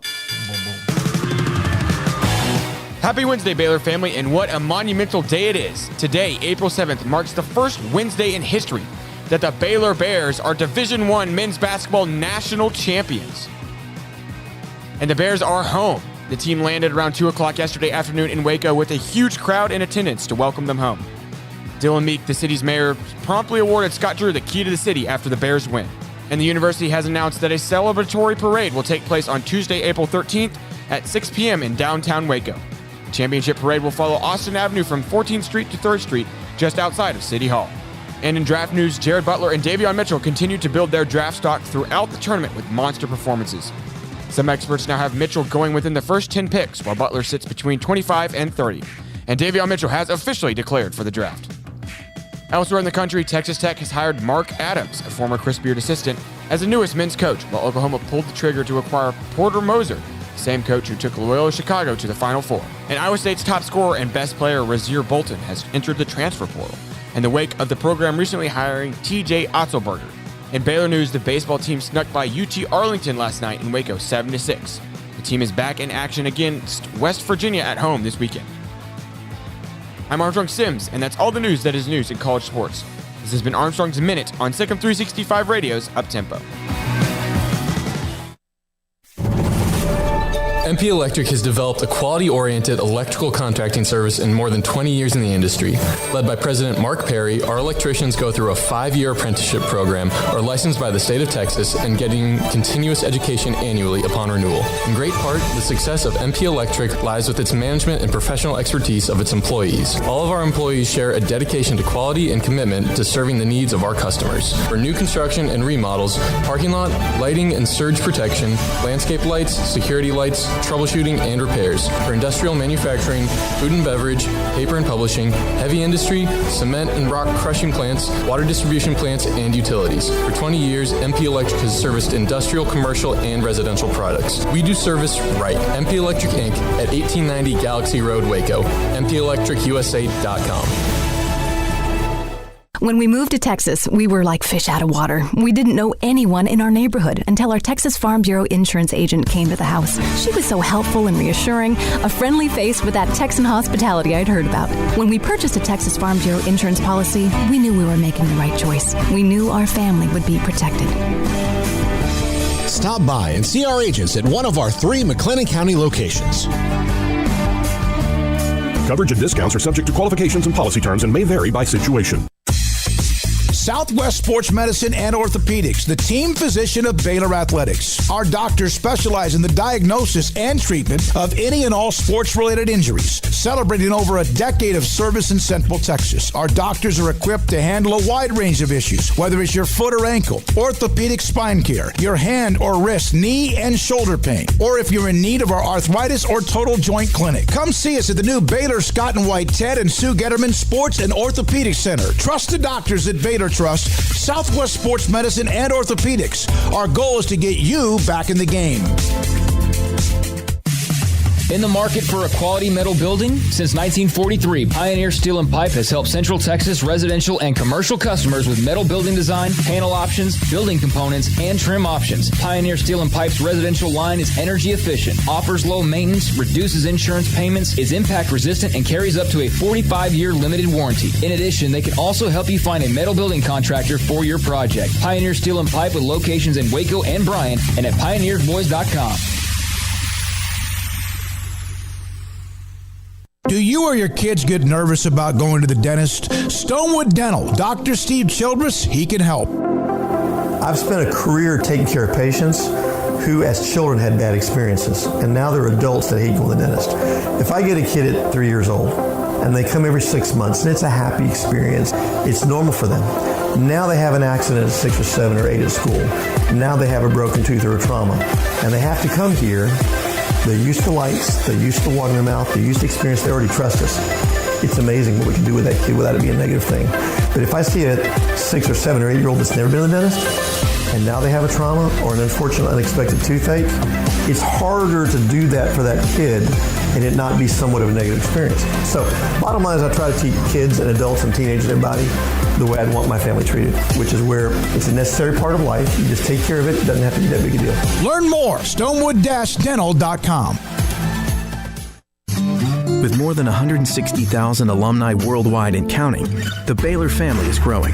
And through the university's expanded Baylor alumni program, the family is growing closer. With hundreds of local volunteers planning events in cities and towns around the country, you can gather with fellow Bears no matter where you are. So, get connected, get something started, get involved, and make plans to get together with Baylor alumni. Visit us at baylor.edu/alumni. Don Humidor, your home with a 48-foot walk-in humidor with the elite cigar brands from around the world, including the #1 cigar of the year, Aging Room Cuatro Nicaragua. Plus, they have the great brands like Macanudo and Artur Fuente, Rocky Patel, Aston, and so much more. CBD, great for sore muscles, aches and pains, sleep, Vita Dreams, and anxiety, mild depression, general health and wellness. Their staff very knowledgeable on the subject. If anyone is curious about CBD, ask Carol and Ashley. Don Humidor in the Townwest Shopping Center off Valley Mills in Waco. What you do in privacy is your own business. What you do in public with your truck, well, that's our business at Pickup Outfitters. In your garage, it's okay for your truck to parade around in the nude with no accessories. Hey, this is still America. But when you bring your truck out in public, it's just common decency to put an outfit on your truck. And that's where we come in at Pickup Outfitters. Put a cover on that bed. Cover your rear end with a bumper and a hitch, for goodness sakes. There are women and children on the roads. And guys, don't leave your tools exposed. Put them in a toolbox. Be proud of your truck and stand tall with a lift kit. Or improve your truck's posture with a leveling kit. Add some class to your pickup with new wheels and tires. Or dress up for a date with your new RV or boat with a fifth wheel or a receiver hitch. At Pickup Outfitters, we're dedicating to making the roads decent for all Central Texans. So when taking your truck out in public, remember your manners and accessorize it properly with an outfit from Pickup Outfitters. 220 Lake Air Drive in Waco. Hey, this is Bryce Petty, former starting quarterback and two-time Big 12 champion, and I know firsthand the importance of being in top shape both on and off the field. So listen up, men. If you're feeling beat down day in and day out and looking for that high-performance edge that separates the men from the boys, then look no further than the Petty Clinic Low T in Waco. Petty Clinic is a comprehensive men's healthcare clinic with an atmosphere catering to men. Board-certified Dr. Kent Petty has a special interest in offering the highest quality medical care to men of all ages. Some of the services offered include screening and treatment for low testosterone or thyroid, infertility, high blood pressure, diabetes, high cholesterol, sleep apnea, while offering comprehensive wellness exams and complete men's health lab panels. High performance men, remember, it's not just a petty thing. This is Bryce Petty, encouraging you to reach out and Google search Petty Clinic Low T or go to pettycliniclowt.com and get your complimentary lab screening today. Welcome back to Up Tempo on SicEm365 Radio. Why are you the way that you are? Honestly, every time I try to do something fun or exciting, you make it not that way. I hate so much about the things that you choose to be. Now back to the Bears Den with Drake Toll and J.D. Pickell for the Blonde Boys Power Hour.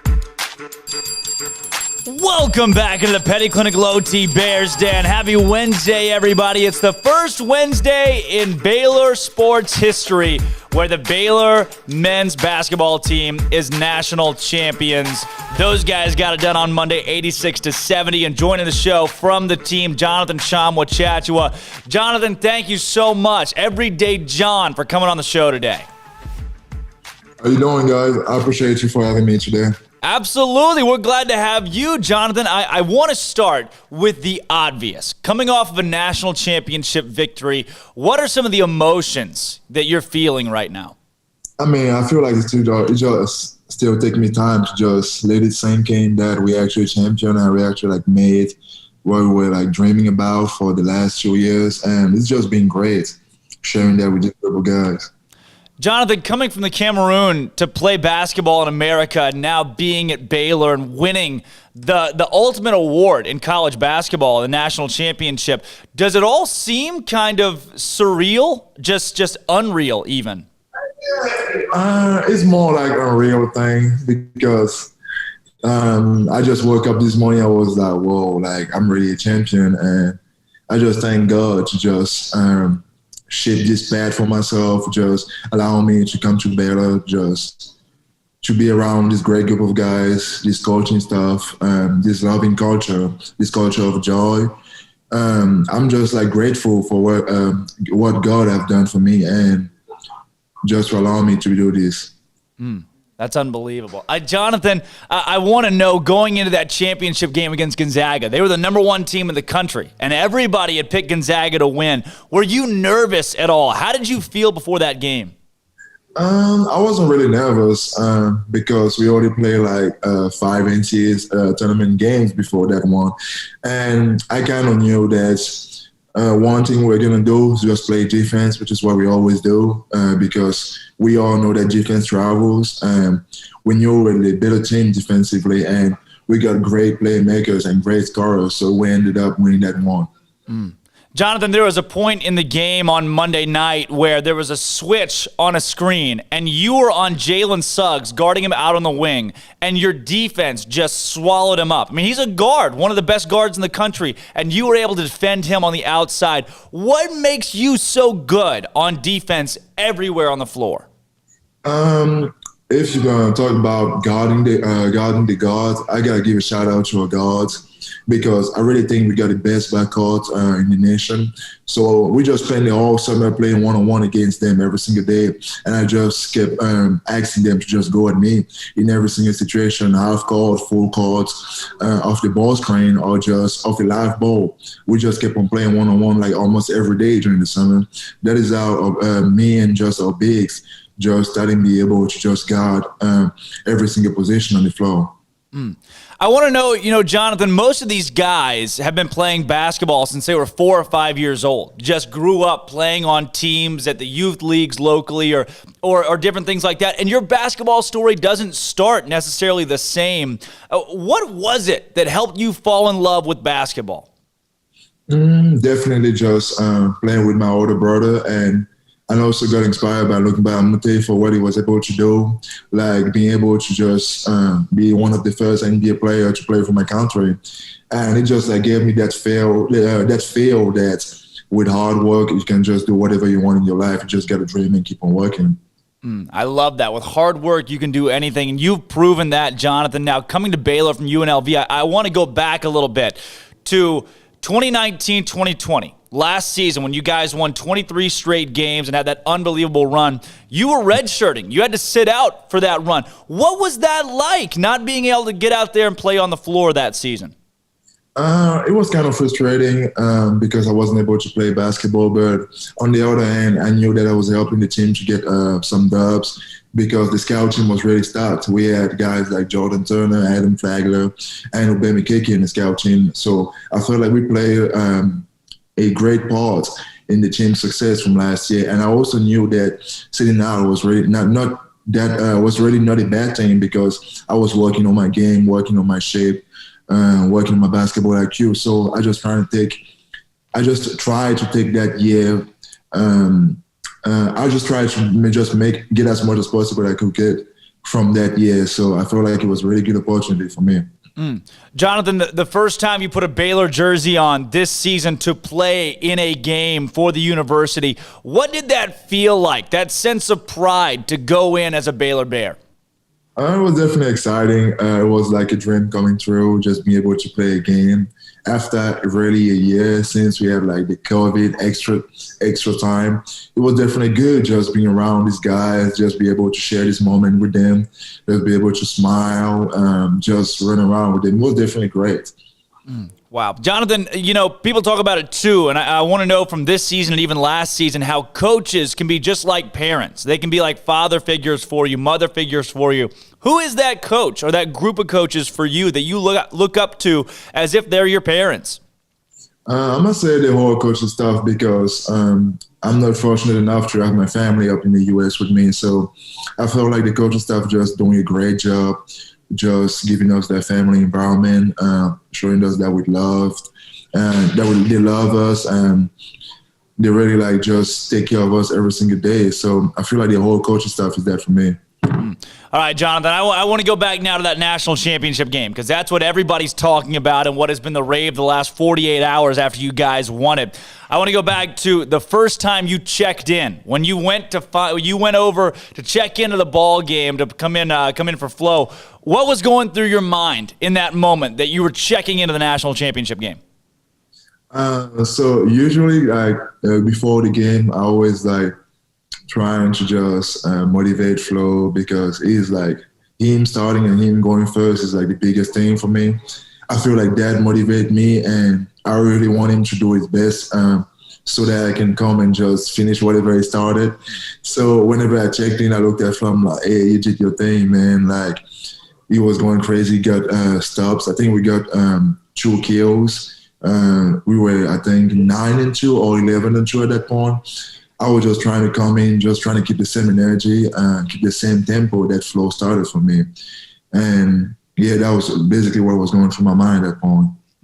Jonathan, was there ever a point in time where you looked up into the crowd or just took in the moment knowing that you were playing on college basketball's biggest stage?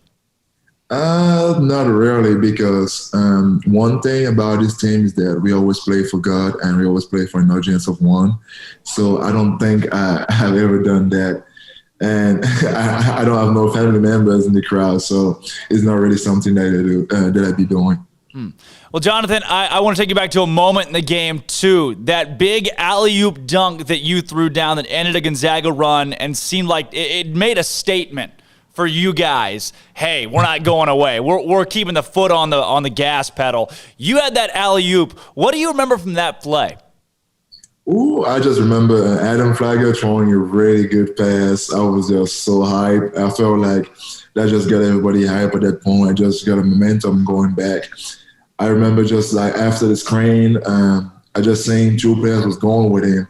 So I kind of rolled hard, and as soon as I jumped, the ball was right into my arms. That might be the best pass I ever had. So shout out to Adam for that. And yeah, I felt like the momentum changed after the dunk. We were going back in our lead again, and I felt like just the game was a wrap at that point. Wow. I want to know, speaking of the game being a wrap, at what moment, before I get there, I want to go to halftime. Gonzaga had pulled the lead from 19-10, so they were coming back a little bit. Seemed like they had some momentum going into halftime. What was Coach Drew's message to the team at that break? I don't think it changed anything. We just kept with the same old boring habit. We're just focusing on the scouts. It was just making sure that we know that Gonzaga, they can score. There's something about them. They're a great offensive team. And a 10-point lead is really nothing in college basketball, and especially in a national championship game, because ain't nobody trying to go home with the L, and that's the last game of the season. So we just made sure that our mind stayed straight, and we knew that we had to come in and just throw the first punch and win every single media. EJ, at what point late in the game did you know that you guys were going to win?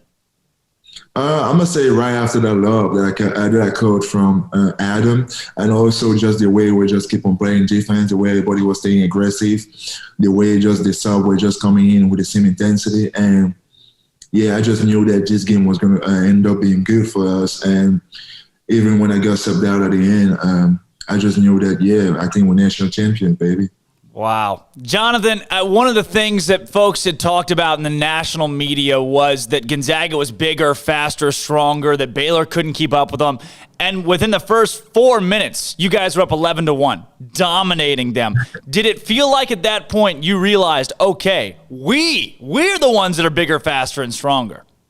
Well, I might have to correct that. I just felt like we were just the better defensive team, because the way I was thinking about the game, it was like, all right, both teams can score. That is a fact. But only one of us is actually good, like a great defensive team. And we, like the whole year, we just kept on relying on the defense everywhere. And I knew that was going to help us win this game. And I just realized they just never played a team who had just ball pressure like we did.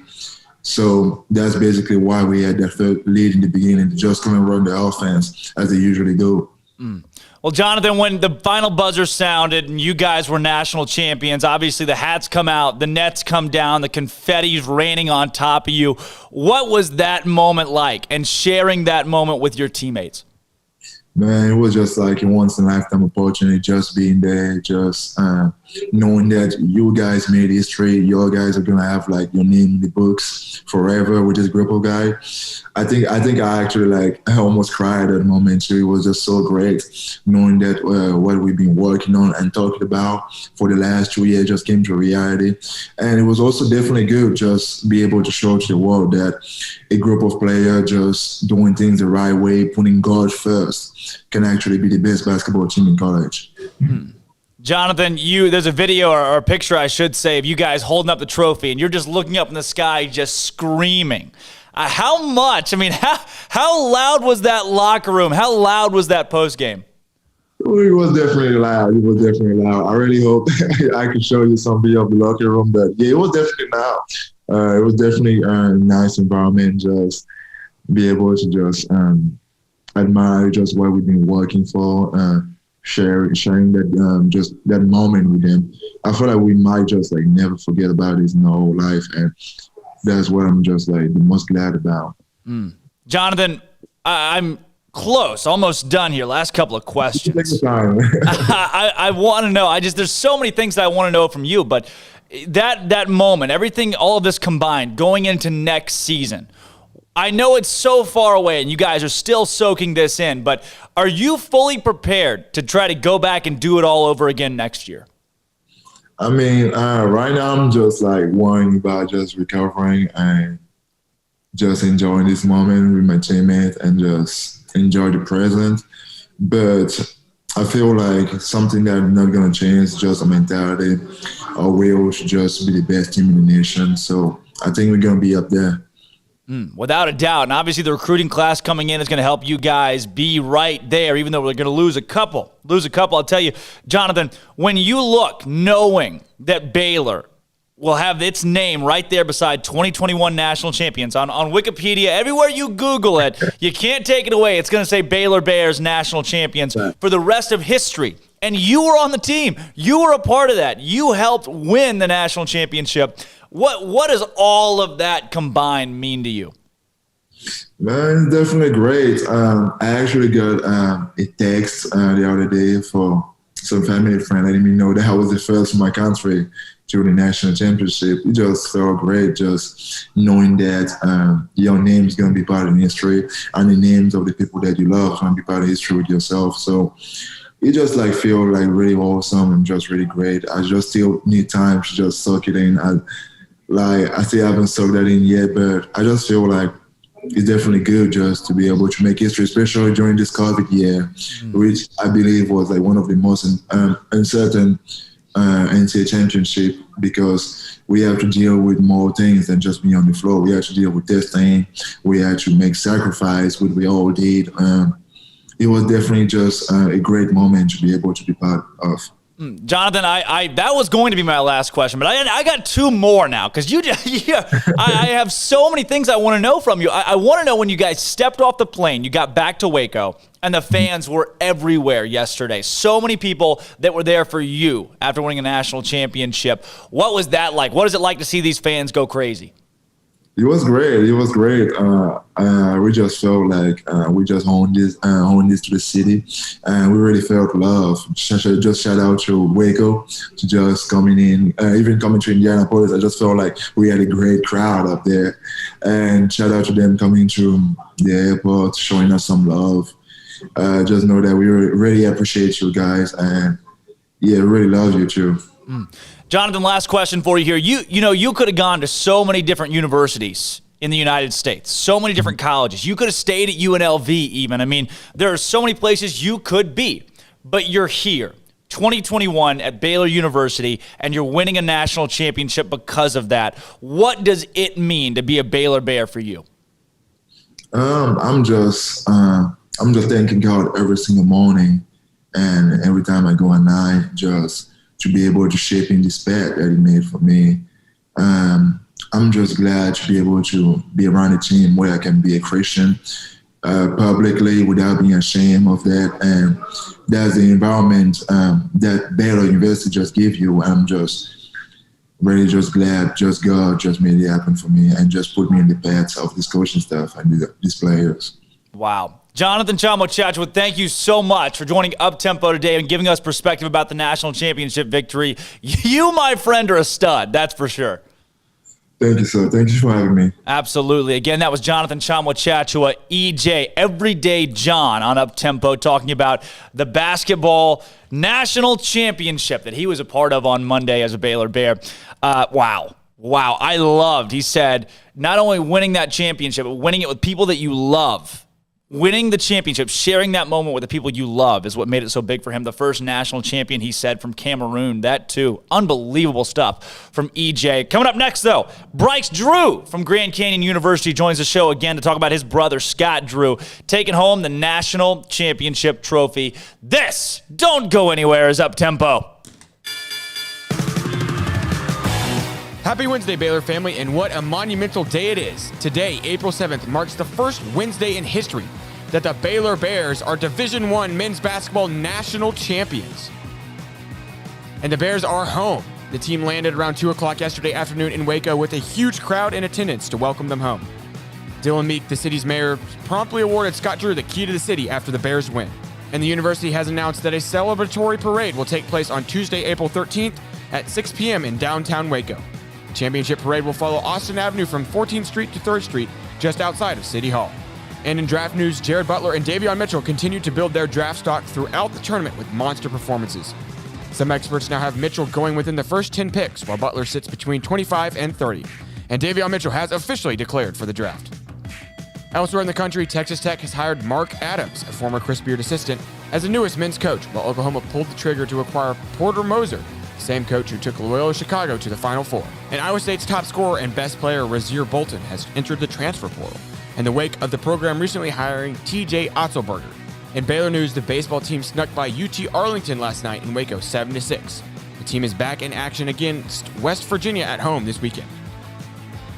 I'm Armstrong Sims, and that's all the news that is news in college sports. This has been Armstrong's Minute on SicEm365 Radio's Up-Tempo. From the first workout to the last practice, sports is an incredible challenge. Hi, this is Dan Ingham with the First National Bank of Central Texas, and we're proud to support each athlete, every parent, and our educators. From families, small businesses, to the biggest industry, we're here to help. With remarkable products like First Free Checking, we've got banking ideas that fuel big dreams. The First National Bank of Central Texas. Familiar faces making local decisions. Member FDIC, Equal Housing Lender. Camille Johnson Realtors guide you seamlessly through the process of buying your dream home or selling your current one. Commercial, farm and ranch, or residential, Camille Johnson Realtors can smoothly and successfully lead you through any transaction. With a team of 28 experienced agents who are excited about serving you, Camille Johnson Realtors services the entire greater Waco area. If you're in the market to buy or sell, contact Camille Johnson Realtors, 104 Midway Center in Woodway, or find them online at www.camillejohnson.com. Camille Johnson Realtors, elegant, charming, warm. Welcome home. Bird Culchin Ford has been in Waco since 1936.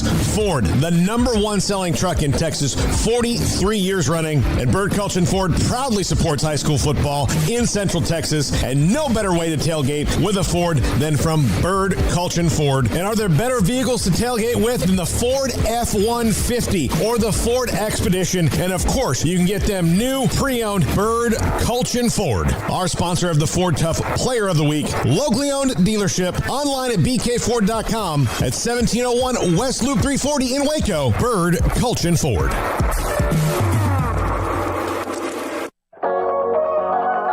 The holidays are here, and I have a simple question for you. Will you weigh as much more or less than you do right now when the holidays are over? Why not end the year in better shape than when you started and create momentum for 2021? Waco Regional Tennis and Fitness has numerous options for stocking stuffer gifts with gift cards for gym or tennis membership, fitness merchandise, tanning, massage, tennis lessons, and personal training. Perhaps a gift for a client, a family member, or a friend. You just need to walk through the front door to change your life. Waco Regional Tennis and Fitness with personal trainers Christy London and Randall Corley. 40-plus group exercise classes, including twice-a-week boot camp. Spacious, clean workout room, free weights, Cybex cardio equipment, and no intimidation. A tremendous camaraderie and family atmosphere. So get the best and healthiest Christmas gift you can for someone or yourself. It's time to react today, not tomorrow, at Waco Regional Tennis and Fitness on Lake Shore Drive in Waco.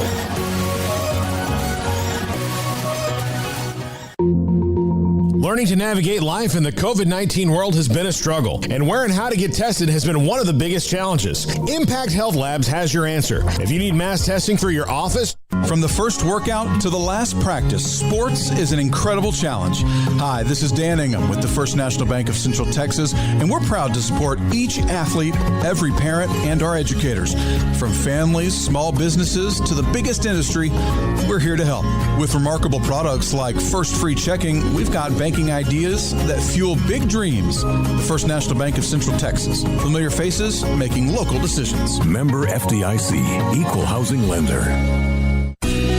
Let Camille Johnson Realtors guide you seamlessly through the process of buying your dream home or selling your current one. Commercial, farm and ranch, or residential, Camille Johnson Realtors can smoothly and successfully lead you through any transaction. With a team of 28 experienced agents who are excited about serving you, Camille Johnson Realtors services the entire greater Waco area. If you're in the market to buy or sell, contact Camille Johnson Realtors, 104 Midway Center in Woodway, or find them online at www.camillejohnson.com. Camille Johnson Realtors, elegant, charming, warm. Welcome home. Bird Culchin Ford has been in Waco since 1936. Ford, the #1 selling truck in Texas, 43 years running. And Bird Culchin Ford proudly supports high school football in Central Texas. And no better way to tailgate with a Ford than from Bird Culchin Ford. And are there better vehicles to tailgate with than the Ford F-150 or the Ford Expedition? And of course, you can get them new, pre-owned Bird Culchin Ford. Our sponsor of the Ford Tough Player of the Week, locally owned dealership. Online at bkford.com at 1701 West Loop 340 in Waco. Bird Culchin Ford.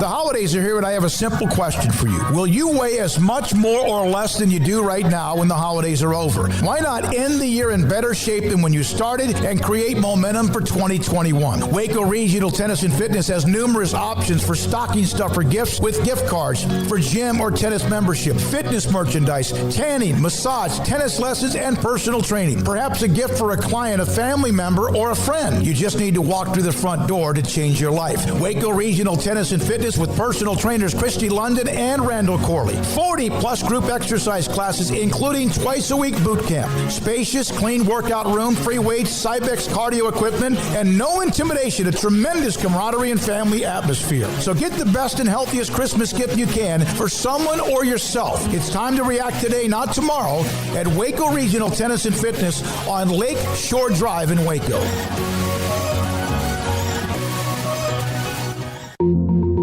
Learning to navigate life in the COVID-19 world has been a struggle, and where and how to get tested has been one of the biggest challenges. Impact Health Labs has your answer. If you need mass testing for your office, church, dormitory, or school, Impact Health Labs is who to call. They will come to you, conduct the testing at your location, and have the test back within 24 hours. Most major insurance accepted, meaning your out-of-pocket cost is low. So no more waiting by the phone for days to find out the results. Impact Health Labs was founded by 3 Army licensed and credentialed medical professionals. They believe in accuracy, efficiency, and doing the job right. Call 254-744-6233 to set up your group screening today. Impact Health Labs, on-site, prompt, and accurate, taking COVID-19 head-on. Again, that number is 254-744-6233 or online at impacthealthlabs.com. From the first workout to the last practice, sports is an incredible challenge.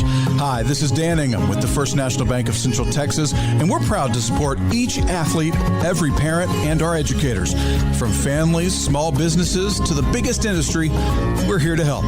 With remarkable products like First Free Checking, we've got banking ideas that fuel big dreams. The First National Bank of Central Texas. Familiar faces making local decisions. Member FDIC, Equal Housing Lender.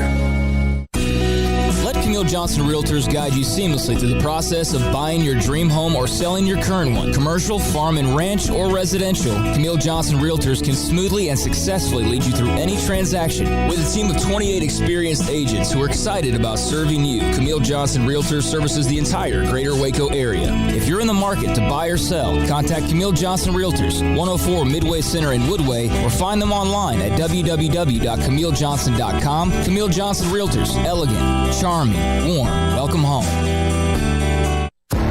Bird Culchin Ford has been in Waco since 1936. Ford, the #1 selling truck in Texas, 43 years running. And Bird Culchin Ford proudly supports high school football in Central Texas. And no better way to tailgate with a Ford than from Bird Culchin Ford. And are there better vehicles to tailgate with than the Ford F-150 or the Ford Expedition? And of course, you can get them new, pre-owned Bird Culchin Ford. Our sponsor of the Ford Tough Player of the Week, locally owned dealership. Online at bkford.com at 1701 West Loop 340 in Waco. Bird Culchin Ford. Oh, wait, we added a All right, welcome back in the Petty Clinic Low T Bears Den. You had some audio issues there, some technicalities we're rolling through. We're trying to get Bryce Drew on the show as soon as we can. Up and loaded into our Zoom call. How about this breaking news today? Sean Miller out as Arizona's head coach. So pictures have gone viral already of Sean Miller. Armstrong, you seeing these? Do we have these to show to the folks at home? Some pictures have gone viral already of Sean Miller and his time at Arizona. One of the, he was a pretty good head coach. You had DeAndre Ayton there a couple seasons back and really didn't have a bad tenure necessarily at Arizona, but he's now out as their head man. He is known...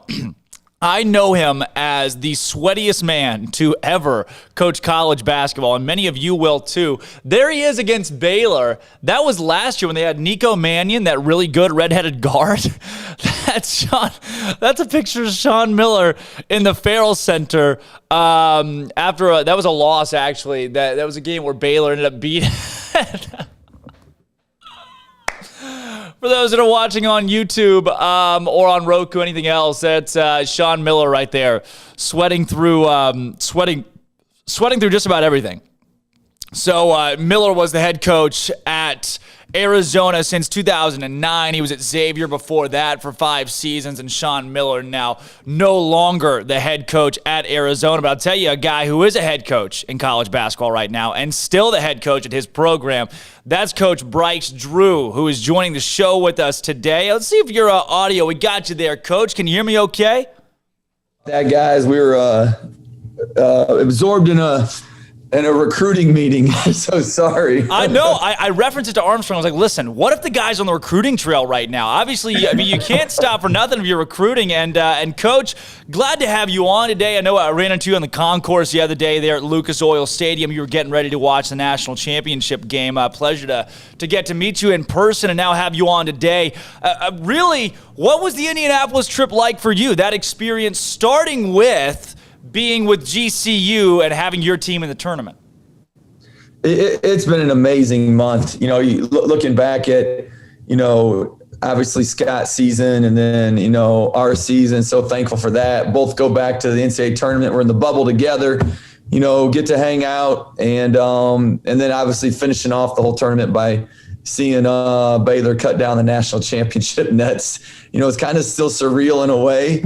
Don't know if you still feel that way yourself, but day by day it's soaking in a little bit more and even getting more exciting. Wow. Coach, when you take it back and all the way to that first game where your team got the news, hey, you guys, we're playing in the NCAA tournament. We're going to get to go, and here's who we play. Here's where we are.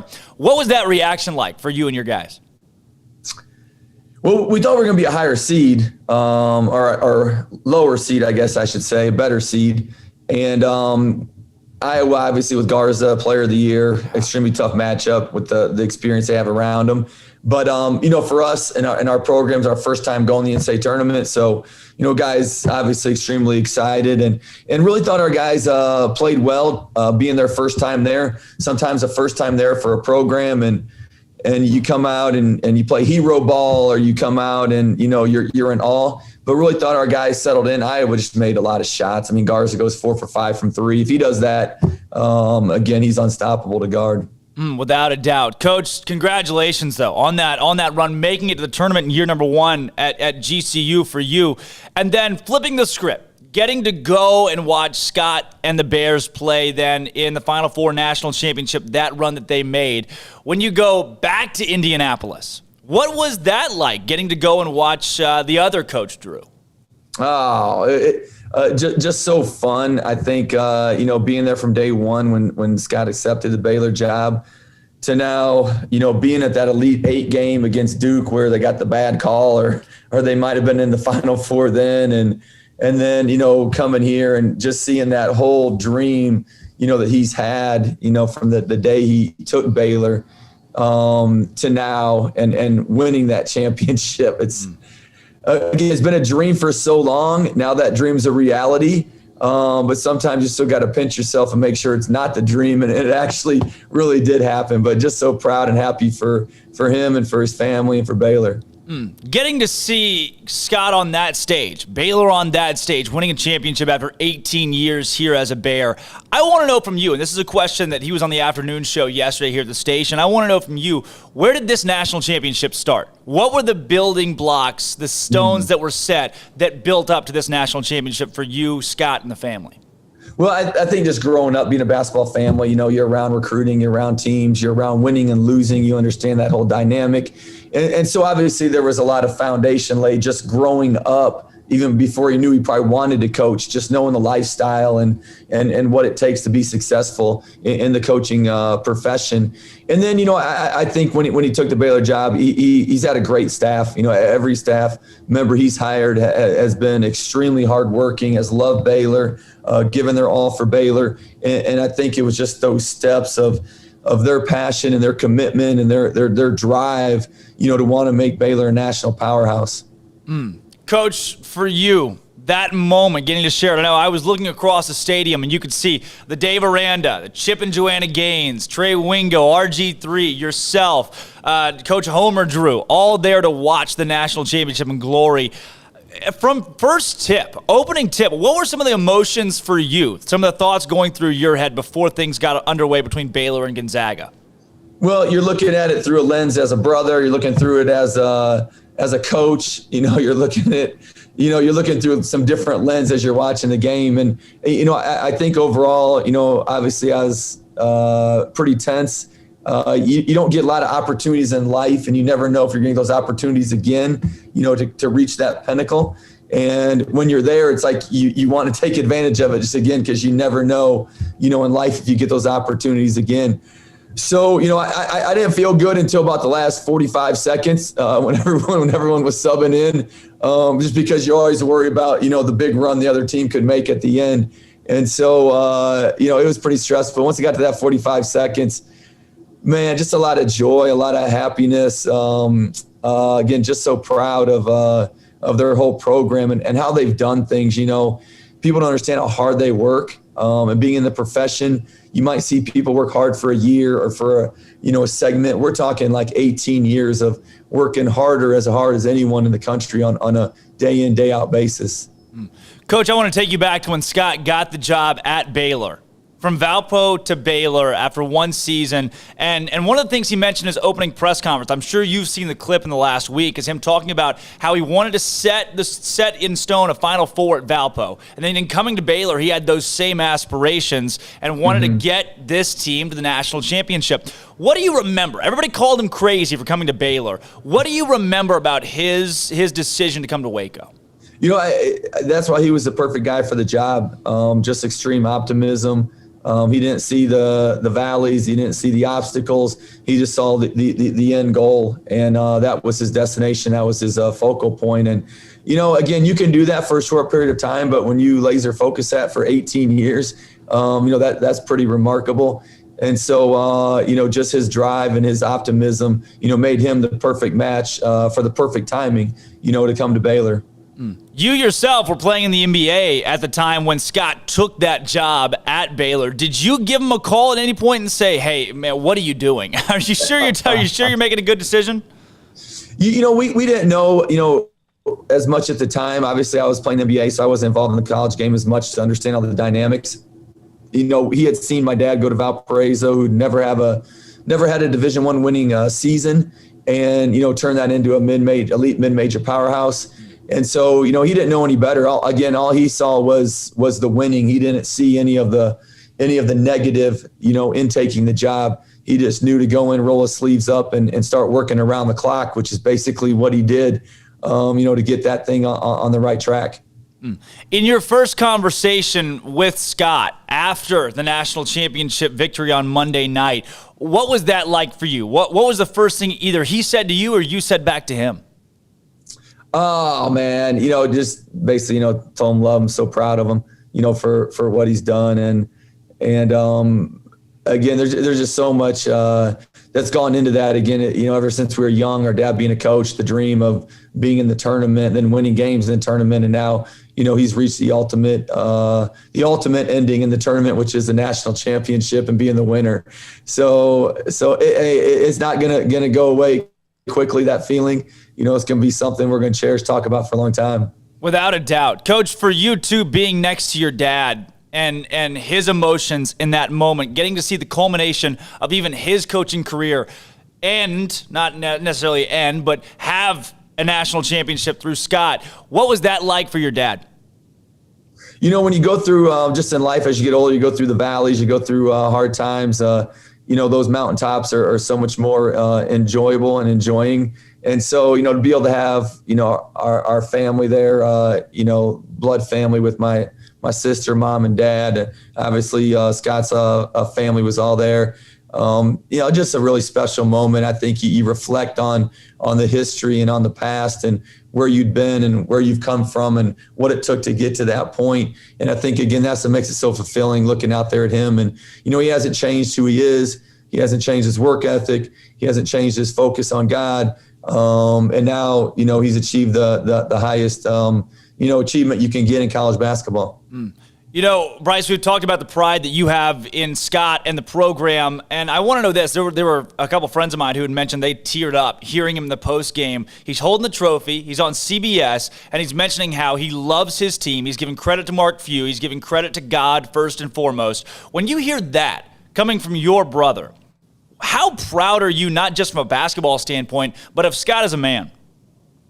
As a brother, couldn't be prouder, what he stands for. I think I saw the picture him pushing out the cart, the bus.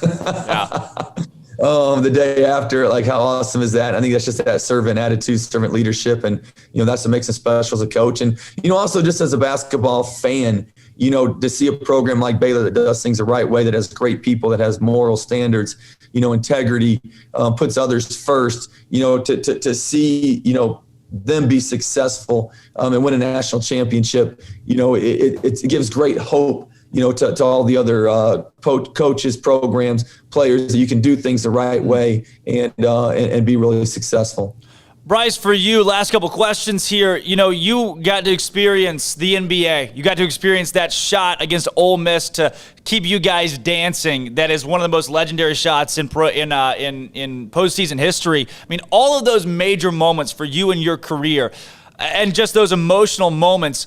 Kind of, where were your emotions in comparison to those? Just seeing Scott and the Baylor Bears lift up a national championship. Again, just, seeing his facial expressions, his smiles, again, just seeing, I know joy gets used a lot, but the joy, the happiness, the fulfillment, I know there's gratitude in that smile. So thankful for the opportunity, to be at Baylor and work with those guys on the team and the administrators of the school. So, it just, everything kind of comes full circle at one time. And the great thing is, you see a lot of arrogant coaches and different things. And it's the only time that you can really hold up number one and it means something. So when their whole team's holding up number one, it's like, it's legit, like it's honest. They're the number one team in the country. Just a really cool thing to see. Well, Coach, for you personally, getting to win the conference tournament this season, go to the NCAA tournament this season, and hold up those number ones in the conference to cement history at GCU, I want to know career goals for you and moving forward for you. I mean, in the next season or two with your team, what can fans and folks at home expect? Because, all of Baylor Nation's obviously rooting for you. Well, we appreciate that. And, hopefully we're going to keep building this roster. We're just year one into the program. And, again, extremely thankful. We made the NCAA tournament first time in school history. But, as you win, then you want to win more. So our goal is to first build a great roster in the offseason and hopefully come in and be better next year. Without a doubt. Coach Bryce Drew, our Bear Games question of the day is kind of interesting, but I'm going to give it to you because I know you're close to the Baylor program. Let's go. Today's, I want to know, there are so many great assistants on this Baylor team. And, you've seen McCaslin, who went on to be a head coach at North Texas, Paul Mills at Oral Roberts, just to name a couple of those guys. If one Baylor assistant does leave this year to go to another Big 12 school, this is strictly hypothetical, all the Big 12 schools have coaches. Where would you have them go, though? Because, Baylor's going to have to play them twice a year. Where are you sending one of these assistants? In the Big 12? They got to be in the Big 12. I know. That's what makes it so tough. I'm not sending anyone to the Big 12. They're all too good. Oh, my goodness. Yeah, that was the thing. He has so many good ones that hopefully at the right time got to place them at the right school. And they're all well-deserving. Grant was ready for a job. Mills is. Tang is way overdue for a job. He's unbelievable. But, selfishly with Scott there, I hope all his assistants stay. I hope so, too. I hope they don't go to the Big 12, at least. If they go anywhere, somewhere Baylor doesn't have to play them perennially. Coach Bryce Drew, thank you to you for coming on the show again, and congratulations to you and your family for your share in this and what you've done to help Scott in this. It's so awesome to hear from you today. Hey, thanks for having me on. Absolutely. Again, that's Coach Bryce Drew, head coach of the Grand Canyon University Lopes. Antelope, go Lope Country. Bryce Drew getting to share that moment. Like I said, we ran into him on the concourse at Lucas Oil Stadium following right before the national championship victory for Baylor. And I can't imagine the emotions. You think about from a Baylor fan perspective. You get that situation where it's okay. Here the Bears are on the verge of cementing history against an undefeated team. The national media, you turn on the TV as a Baylor fan and you see that no one's talking about Baylor, that everybody's talking about Gonzaga. So imagine you're either Scott Drew or Homer Drew or Bryce Drew, and you turn your TV on, you go to your phone, you're looking through Twitter, and all you're seeing is Gonzaga undefeated season. Gonzaga's this good. Gonzaga trounces USC. Gonzaga to the Final Four. They're going to win a national championship. Even local media members, myself, I picked Gonzaga to win the championship in my bracket. And I regret that, obviously, but I'll tell you what, puts a chip. But just imagine, from a family perspective, that you see all that stuff, knowing your brother is the head coach of the underdog team that nobody thinks can do it. And you show up to Lucas Oil Stadium. You look around you. He's been on that stage. Bryce Drew played in the National Basketball Association. The guy had a 6-year career. I mean, he was in Houston playing NBA basketball. And then you go from that. You see all that as a basketball player. Now to walking in to Lucas Oil Stadium. You look down, and that's your brother's team playing in the national championship game with everything against him, the world against him, the emotion that had to be going through Bryce Drew at that point in time. And not only that, then for Scott to win it, you know? The emotion that it is for us as Baylor fans is that in all of history, no one has seen the Baylor Bears do this or anything of this magnitude. You know, the women's basketball championships were huge. But the fact that Baylor men's basketball has been in the doldrums of collegiate athletics, they were for so long. Look at 1950, that run to the Final Four, quote unquote. It wasn't even called that back then, all the way to 2008. That is 58 years. Baylor went to one NCAA tournament. That was 1988. So a 38-year gap and then another 30-year gap for Baylor, or I say a 20-year gap for Baylor to make the NCAA tournament, period. And then the culmination of that for Baylor fans, where they win it against Gonzaga in a game where the Zags are favored by 5 points. Vegas had Gonzaga by either 4.5 in some settings and then 5 points in most others, that they would end up winning that game. Or the disrespect. And then you feel that as a Baylor fan. You feel that I say we loosely, Baylor community, the Baylor nation, gets to celebrate that win. But to do that from a brother's perspective is special. It's got to be special for Coach Bryce Drew of Grand Canyon University. He took those guys to their first conference tournament championship as a Division I team and led them to the NCAA tournament. Like he said, they had Iowa round 1. That was a tough matchup against Luka Garza, but GCU gave them quite the run for their money, and it was a COVID pause, actually, for GCU that really stifled them for a while and hurt their opportunity to move up and be a higher seed as they lost a couple games down the stretch. Ended up, though, winning that conference tournament, playing Iowa round 1, facing the best player, Naismith Player of the Year award, and gave him a fight. So congratulations to Bryce Drew. Great to have him on again, talking about the emotions of what it meant to have Scott in the national championship game and to win the national championship game. Got Riverbend Liquor and Wine text line. This says, could you ask Everyday John which actor he wants to play him in the movie? That's good. That's good. I wish I would have gotten to that earlier. This says, a brief follow-up to my previous text about Scott Drew and his contract. I believe this Riverbend Liquor and Wine text says, this is from JP. It says, I believe the best way for Baylor basketball to capitalize on the championship, particularly from a recruiting standpoint, is to play offense here by making sure that other programs can't benefit from rumors about other jobs, which will undoubtedly come. In fact, it's already happening in the Twitterverse. A very long-term deal or lifetime contract for Scott Drew will do that. Baylor shouldn't, though, in action, create an environment where other schools tell recruits, yeah, Baylor won a title, but I'm not sure how long Coach Drew will be there. So imagine you get that. You get another school in a recruiting battle, and they're saying to a recruit, hey, yeah, they did it, but are they really going to have their head coach for that long? I mean, that's something that you could be setting up if you don't hire or don't sign Scott Drew to a longer contract, but I can't imagine. And it's strictly speculation, but I can't imagine on that note that Baylor won't, A, offer up something very big for Scott Drew, or B, and Armstrong, I want your thoughts on this. I know we've talked about how it's not great to have a lifetime contract for anybody. I especially don't like the lifetime contract for Kansas for Bill Self. Bill Self's been in trouble with the FBI. If Rick Pitino would have gotten a lifetime contract at Louisville and a statue, and then it comes out what Rick Pitino did, and it's like, oh, well, we already gave you a lifetime contract. Oops. You know, like you risk that with a guy like Pitino and even Bill Self, who's had FBI allegations. My theory is with Scott Drew, though, come on. He's already talked about the culture of joy. You're not shooting yourself in the foot from a moralistic or ethical standpoint when you hire Scott Drew to a lifetime contract and build the Scott Drew statue now. That said, I don't know about the naming the arena. Naming the arena after current head coaches is just something that's a bit of a stretch. You have the Dean Smith Center, but think about Dean Smith's run of championships. I mean, Scott Drew wins a couple more. I think he definitely gets that. I'm okay with Scott Drew having a lifetime contract. I really, really am. I don't think there's a liability issue there because of who Scott Drew is. And I think if there's anybody deserving, especially with where he brought Baylor as a program, it's undoubtedly Scott Drew. Scott Drew could miss the NCAA tournament the next 5 seasons, and we don't care.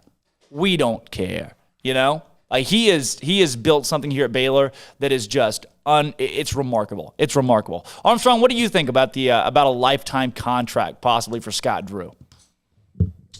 Yeah, I just in general don't like the idea of a lifetime contract. I do, however, think naming a stadium after a current coach is fine. You do?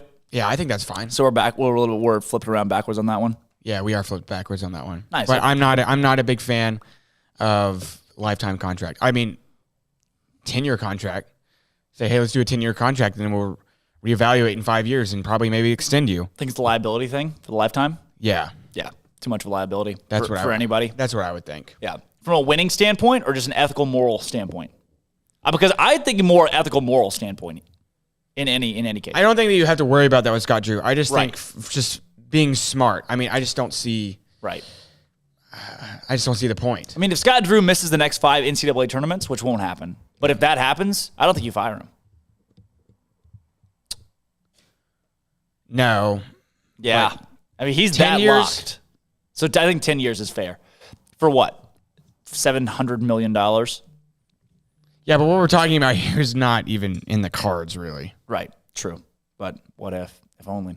All right. I'm Drake Toll, Armstrong Sims. When we come back, Jason King of SicEm365 joins the show to talk about Baylor's win. He was in Indianapolis to see it, covered the game in Indianapolis. Jason, front and center for Baylor's, holy crap, I think it's setting in. Baylor's national championship victory. Drake Toll, Armstrong Sims. Don't go anywhere. Jason King when we come back. This is Up Tempo. Happy Wednesday, Baylor family, and what a monumental day it is. Today, April 7th, marks the first Wednesday in history that the Baylor Bears are Division I men's basketball national champions. And the Bears are home. The team landed around 2 o'clock yesterday afternoon in Waco with a huge crowd in attendance to welcome them home. Dylan Meek, the city's mayor, promptly awarded Scott Drew the key to the city after the Bears win. And the university has announced that a celebratory parade will take place on Tuesday, April 13th at 6 p.m. in downtown Waco. Championship Parade will follow Austin Avenue from 14th Street to 3rd Street, just outside of City Hall. And in draft news, Jared Butler and Davion Mitchell continue to build their draft stock throughout the tournament with monster performances. Some experts now have Mitchell going within the first 10 picks, while Butler sits between 25 and 30. And Davion Mitchell has officially declared for the draft. Elsewhere in the country, Texas Tech has hired Mark Adams, a former Chris Beard assistant, as the newest men's coach, while Oklahoma pulled the trigger to acquire Porter Moser, same coach who took Loyola Chicago to the Final Four. And Iowa State's top scorer and best player, Rasir Bolton, has entered the transfer portal in the wake of the program recently hiring T.J. Otzelberger. In Baylor news, the baseball team snuck by UT Arlington last night in Waco 7-6. The team is back in action against West Virginia at home this weekend. I'm Armstrong Sims, and that's all the news that is news in college sports. This has been Armstrong's Minute on SicEm365 Radio's Up Tempo. From the first workout to the last practice, sports is an incredible challenge. Hi, this is Dan Ingham with the First National Bank of Central Texas, and we're proud to support each athlete, every parent, and our educators. From families, small businesses, to the biggest industry, we're here to help. With remarkable products like First Free Checking, we've got banking ideas that fuel big dreams. The First National Bank of Central Texas. Familiar faces making local decisions. Member FDIC, Equal Housing Lender. Let Camille Johnson Realtors guide you seamlessly through the process of buying your dream home or selling your current one. Commercial, farm and ranch, or residential, Camille Johnson Realtors can smoothly and successfully lead you through any transaction. With a team of 28 experienced agents who are excited about serving you, Camille Johnson Realtors services the entire greater Waco area. If you're in the market to buy or sell, contact Camille Johnson Realtors, 104 Midway Center in Woodway, or find them online at www.camillejohnson.com. Camille Johnson Realtors, elegant, charming, warm. Welcome home. Bird Culchin Ford has been in Waco since 1936. Ford, the #1 selling truck in Texas, 43 years running. And Bird Culchin Ford proudly supports high school football in Central Texas. And no better way to tailgate with a Ford than from Bird Culchin Ford. And are there better vehicles to tailgate with than the Ford F-150 or the Ford Expedition? And of course, you can get them new pre-owned Bird Culchin Ford. Our sponsor of the Ford Tough Player of the Week, locally owned dealership, online at bkford.com at 1701 West Loop 340 in Waco. Bird Culchin Ford.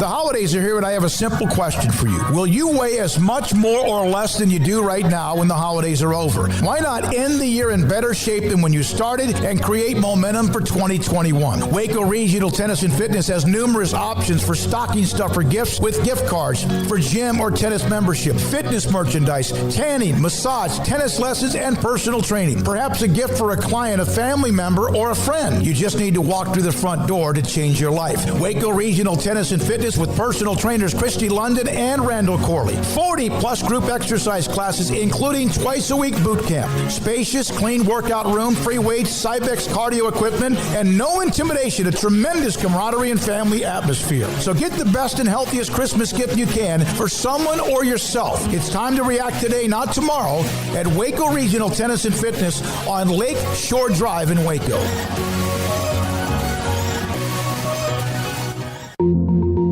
Learning to navigate life in the COVID-19 world has been a struggle, and where and how to get tested has been one of the biggest challenges. Impact Health Labs has your answer. If you need mass testing for your office, church, dormitory, or school, Impact Health Labs is who to call. They will come to you, conduct the testing at your location, and have the test back within 24 hours. Most major insurance accepted, meaning your out-of-pocket cost is low. So no more waiting by the phone for days to find out the results.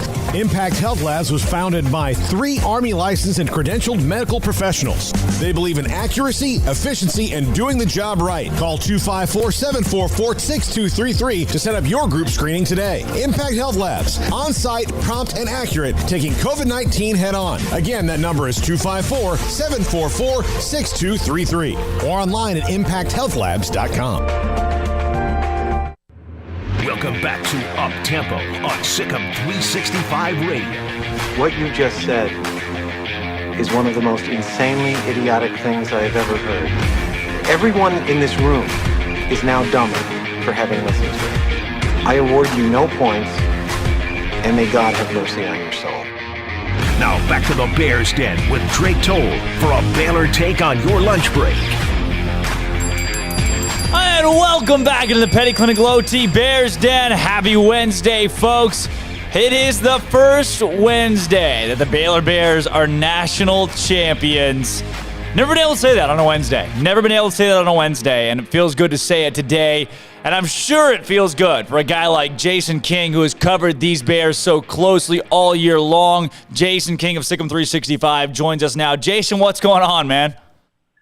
Not a lot, man. Just, kind of trying to recover and come down from that emotional high. What a great 8 days I had in Indy, and I stayed up all night after the win the other night, writing the story and just kind of reflecting on it all. And man, it's just something that you always kind of dream about as a supporter of your school, and to finally see it happen was incredible. Wow. Jason, I know I ran into you after the game on Monday, and it still seemed like you were kind of in shock a little bit, as I think we all were. There are programs like North Carolina that have won a handful of these in the last couple of decades that the fan base knows what it's like. Oh, yeah, it's a national championship. It's still huge. But for Baylor fans, you're in shock because it's the first in so long, or first ever. What did that mean to you? Were you in shock after the game?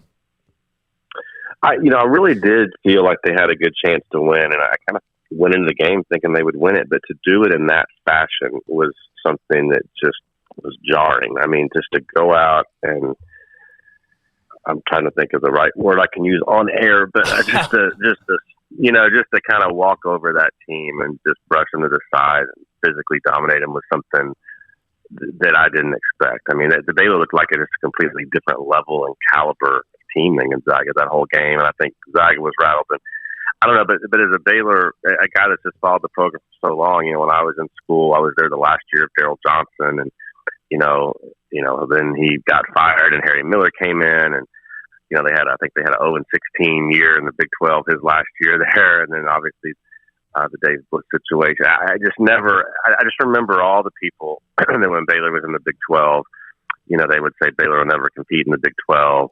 They should have never been selected, and this is an entire athletic department. They should have never been selected.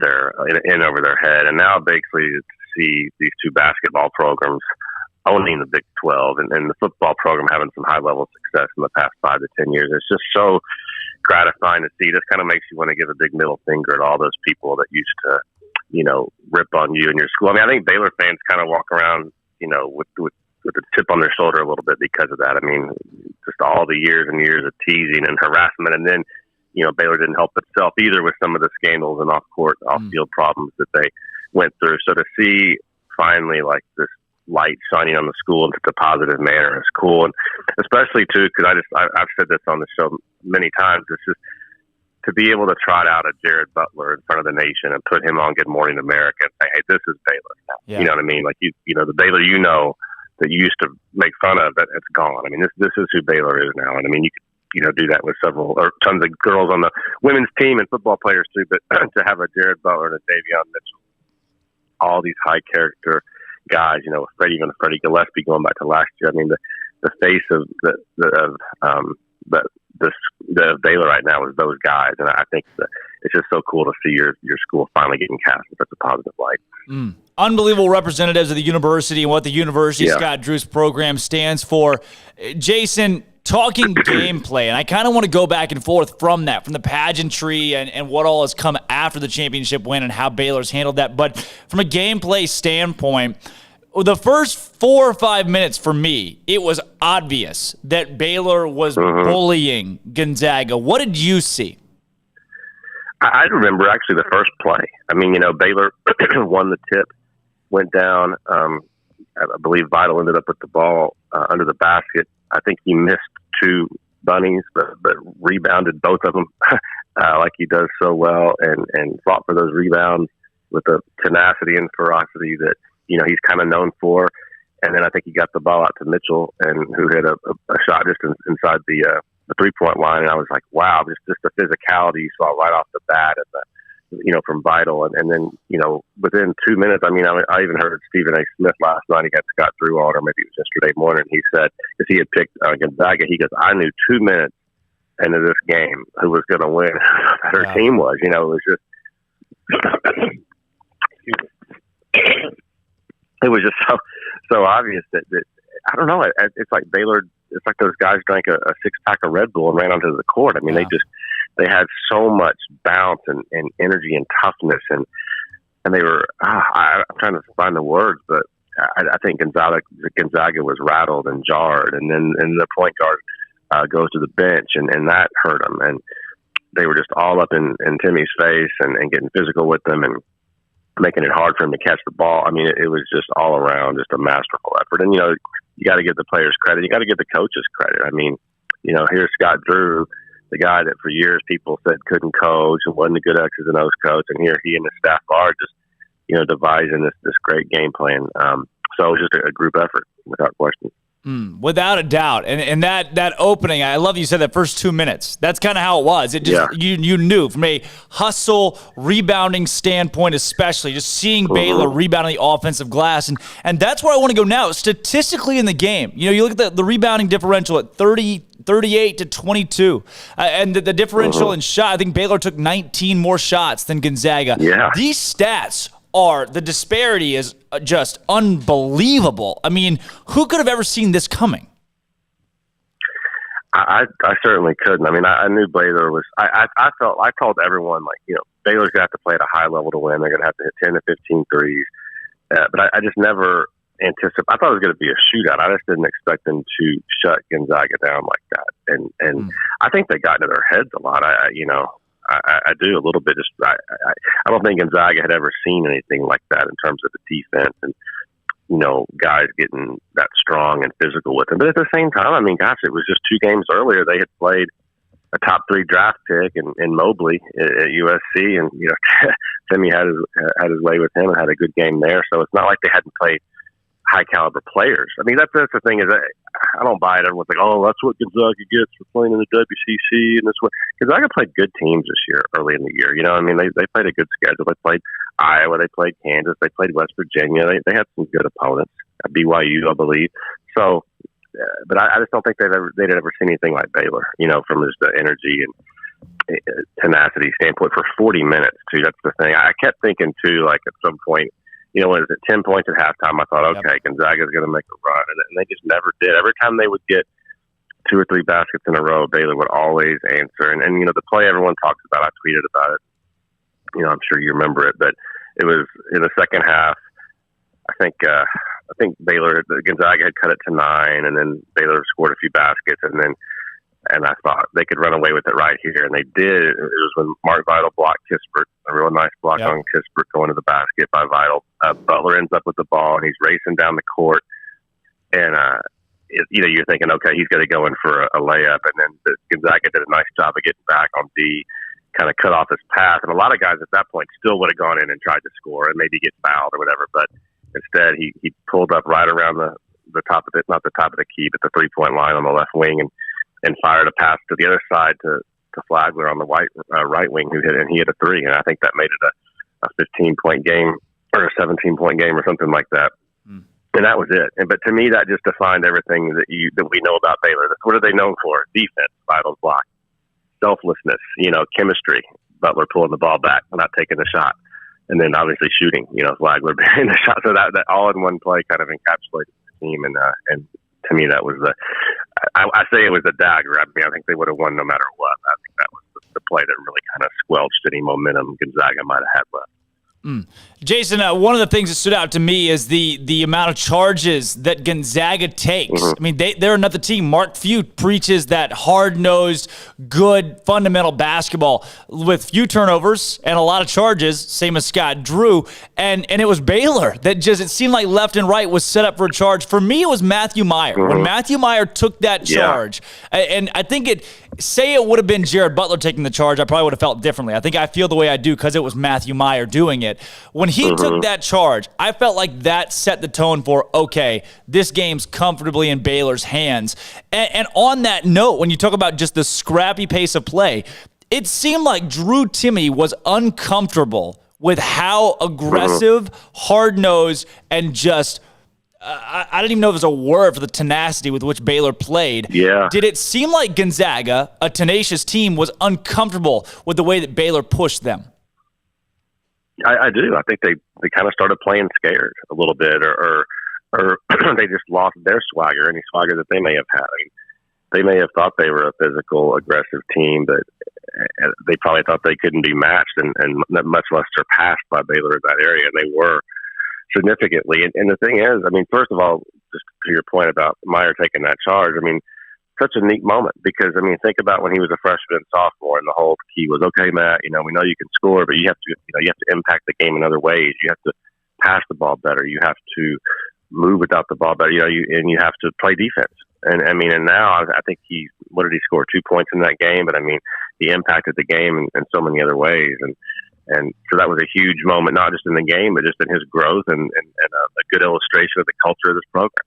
And the other thing was, I mean, what you mentioned about Timmy, I mean, people can say all they want. I mean, we've talked about, Flo Thamba, certainly in the guy that's going to wow a lot of people, may not have been, highly ranked and may not contribute much statistically in a lot of games. But, I mean, the improvement he made, especially over the last 2 weeks or 3 weeks, I mean, and obviously John, I mean, they didn't, in the face of adversity or in the big moment, whatever you want to call it, those guys did not flounder. They flourished. I mean, they rose to the occasion. The moment was not too big for them.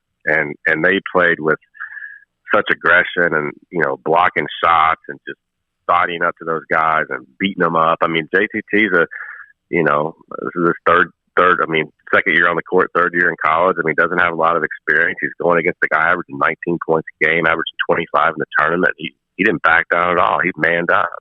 Flo did too. I mean, they were fighting out there, man, and that was a cool thing to see. Wow. Jason, from a player standpoint, moving to Scott Drew from a coaching standpoint. So we talked about those guys got it done on the court. You got Scott Drew. For me, what's so crazy, a lot of these coaches have the culmination of like a Mark Few, where you go to the Final Four a time or two, maybe the championship game, but it takes you a couple of times to get over the hump and win it all. Scott Drew just skipped all that. He said, I'm going to go to my first ever Final Four, and I'm going to win the whole thing. What does this say about Scott Drew and his coaching staff? Well, first of all, that win, put him in the Hall of Fame.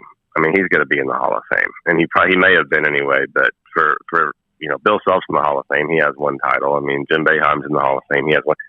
When you couple that title with the job you build, everyone says rebuilding the program. I don't like to use the word rebuild because there wasn't much there in the first place, even before the Denny situation. I mean, this was a program that had never been good anyway. So he built the program. He didn't rebuild anything. He built it.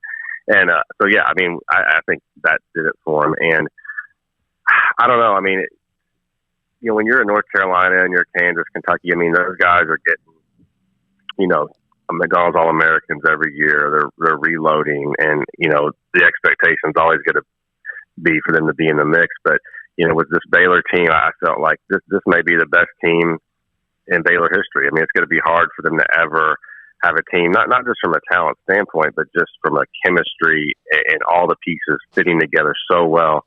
I mean, I just feel like, gosh, they have got to pounce on this opportunity and win it all. I mean, you can't take teams like this for granted. That's what was crazy to me is after the game, all these same sports writers that used to just rip on Baylor and Scott Drew, and I passed a few of them in the hall. I know them well, and they're like, man, that might be one of the best teams in the history of college basketball. And I even me being a Baylor guy, kind of went, seriously? And I started thinking about it, and I was like, they may be right. I mean, when you look at, the fact that they won both Final Four games by 15 points, the fact that they, I think people are realizing now, hey, this team probably could have been undefeated, if not for that COVID pause or maybe just one loss. I mean, this is a historical, and then statistically with their defense and their high level, 3-point shooting percentage. I mean, there's not a lot of reasons to debate that, so, I don't know where I'm going with that, but I'm just trying to say this is a special, special team, and I'm glad that Baylor capitalized with the championship. Wow, without a doubt. Jason, going from players to coaches and now in the aftermath, seeing Scott Drew hold up that trophy, walking off the plane and arriving back in Waco in front of fans, and just the way that he is able to represent the university and his players in media. What have you seen? I mean, what is this like for you and your perspective to turn on any TV, any sports show, any channel that deals remotely with sports in general and see Baylor? Yeah, that's what I mean. It's just what a great team to have is to trot out in front of America and say, hey, this is who Baylor is. And Scott's doing a great job. I mean, I think you and I have probably heard him interviewed so much now we can almost tell, we almost know what he's going to say or how he's going to answer every question. I think some of the answers are kind of rehearsed now, and who can blame him? I mean, he's been doing so many interviews. But, I think people are realizing now what a great guy Scott Drew is, and, they're seeing this. I think anyone that may have been critical of him before, I don't see how they could be now. I mean, he's as likable as a person as there is. He's as positive a person as there is. It's like, go find someone else to criticize. This is a great human being here. And you're starting to see that in his players. And I think people can tell, people always say the team reflects its coach. And a lot of times you hear that when a team plays scrappy. You would hear that like when Frank Martin was coaching K-State. Oh, they play hard, just like Frank Martin coaches. You see him on the sideline snarling and stuff. But, you never hear that about the positive, cheerful guys. And I think that we should say that about this team because Scott and his staff, I mean, with that culture of joy they like to preach, I mean, it starts at the top. And it starts with the mood they set and the culture they created. And they have to, to count on the players to live that out and to, help change guys that come in that may not be like that. And I think you've seen that. So that culture starts with him, and I think I think it's all reflected in his players. So, Jason, it's still early, but looking at next season with guys like Langston Love that are coming in, and Jeremy Sochan, and just what Scott Drew has not just built, but what he's continuing to build, what he's building here at Baylor. What is your early outlook? I know it's way too early outlook, but it's tough not to already look forward to what this team's going to be next season. Mm-hmm. I think they're going to be really, really good. I do, and I say that knowing that Mitchell's gone, and obviously Vito and Teague and Butler, unless he had a last minute change of heart after the draft process. But, I expect all four of those guys to be gone. I think Matt Meyer will probably enter the draft and then test the waters and probably come back. He should do that. That's what Teague and those guys did last year. He's a guy that if he were to stay in the draft right now, would probably get picked in the second round, but hopefully, he'll be sensible enough to come back and really have a chance to star. But I expect him to at least test the waters. But, assuming he's back along with Flagler and JTT and Flo, and then I think LJ Cryer, someone told me one day if they were just to have a 3-point shooting contest right now, just horsing around, he might win. He's a high level scorer who probably would have played a lot on any other team.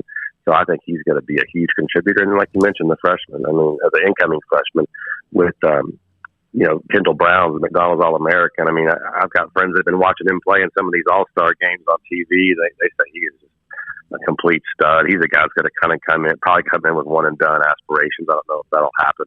But hopefully he'll fit the culture and he'll be thinking more about the team and about that kind of stuff. And then, Sochan and Langston Love, I think Sochan's more of an all-around kind of guy, maybe like a Royce O'Neal type. And what I understand, Love's a big-time shooter, big-time two guard. So, at least I expect at least two of those guys to probably be in the rotation. And then, it might be interesting to see if they try to add someone, in the grad transfer market or the transfer market. I think another big guy, especially a skilled big guy who can score a little bit, would help. And they may want a true point guard to come in as well and challenge some of those guys. So I expect them to add another piece or two. And then Dane Danger is a guy that redshirted this year. I think it could help. So I think they'll be really good, top 10 good, maybe not top 5 good off the bat, but 10 to 15. I think them and Kansas once again will battle it out for the Big 12 title. One thing about the Big 12 is I just don't expect it to be that great. I hate to say it. It seems like everyone's losing their top players. Texas is going through a transition. The great coach down there, but a lot of guys left. Oklahoma's losing. Everyone's losing guys, so and not really adding a lot of high level pieces. So I think Kansas and Baylor will be the cream of the crop in the league again. Wow. Well, Jason, as you were mentioning guys, I was just taking notes, writing them down. LJ Cryer, Kendall Brown, Langston Love, Jeremy Sochan, Adam Flagler. That's just 5. Matthew Meyer, Jonathan Chamwa-Chachua, Flo Thamba, Zach Loveday, Dane Danger. That's 10 guys. Mm-hmm.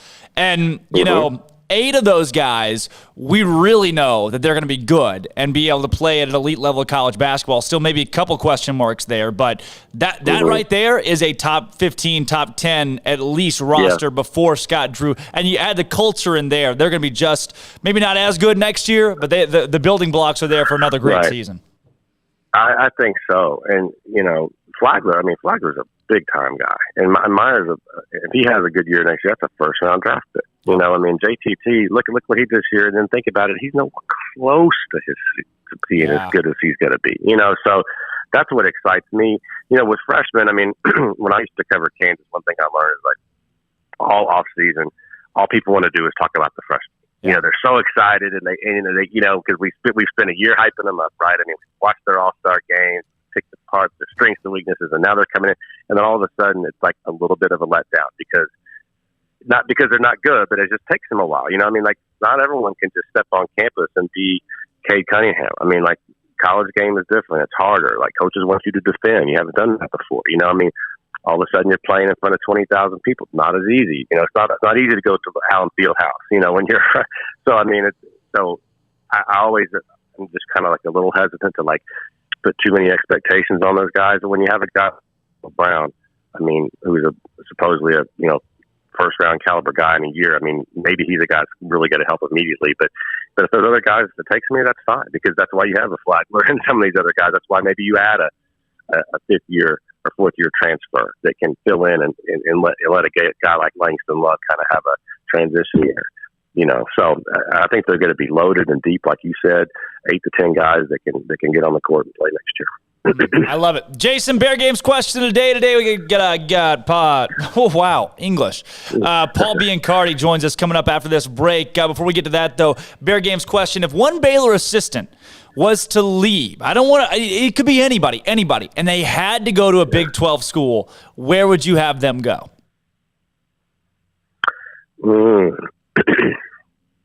Tough one. I would probably,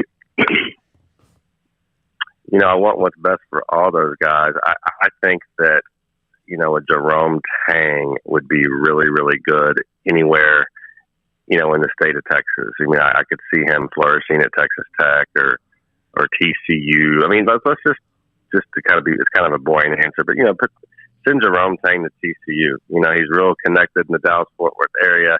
He'll get recruits in there. His energy and enthusiasm will get fans of the game, which has been a problem for them. And I think he could really make that program relevant in a pretty quick time. And he's obviously, I think, the most deserving guy to take the next step on that staff. And it's going to happen for him eventually. Although I'll say right now, I mean, the coaching carousel is kind of winding down, and luckily Baylor will probably have him another year now, but he's going to get his shot. And when it happens, I hope it's somewhere for him in Texas, and that would be a good spot. I love it. Jason King of SicEm365.com. Thank you so much for all the content you've put out over the last few days of the national championship and for coming on today. All right, man. I appreciate it. I love it. I love it. Again, that was Jason King of SicEm365.com. When we come back, former head basketball coach at Boston College and Ohio State, Paul Biancardi, joins the show. This is Up Tempo. Happy Wednesday, Baylor family, and what a monumental day it is. Today, April 7th, marks the first Wednesday in history that the Baylor Bears are Division I men's basketball national champions. And the Bears are home. The team landed around 2 o'clock yesterday afternoon in Waco with a huge crowd in attendance to welcome them home. Dylan Meek, the city's mayor, promptly awarded Scott Drew the key to the city after the Bears win. And the university has announced that a celebratory parade will take place on Tuesday, April 13th at 6 p.m. in downtown Waco. The championship parade will follow Austin Avenue from 14th Street to 3rd Street, just outside of City Hall. And in draft news, Jared Butler and Davion Mitchell continue to build their draft stock throughout the tournament with monster performances. Some experts now have Mitchell going within the first 10 picks, while Butler sits between 25 and 30. And Davion Mitchell has officially declared for the draft. Elsewhere in the country, Texas Tech has hired Mark Adams, a former Chris Beard assistant, as the newest men's coach, while Oklahoma pulled the trigger to acquire Porter Moser, the same coach who took Loyola Chicago to the Final Four. And Iowa State's top scorer and best player, Razir Bolton, has entered the transfer portal, in the wake of the program recently hiring T.J. Otzelberger. In Baylor news, the baseball team snuck by UT Arlington last night in Waco 7-6. The team is back in action against West Virginia at home this weekend. I'm Armstrong Sims, and that's all the news that is news in college sports. This has been Armstrong's Minute on SicEm365 Radio's Up Tempo.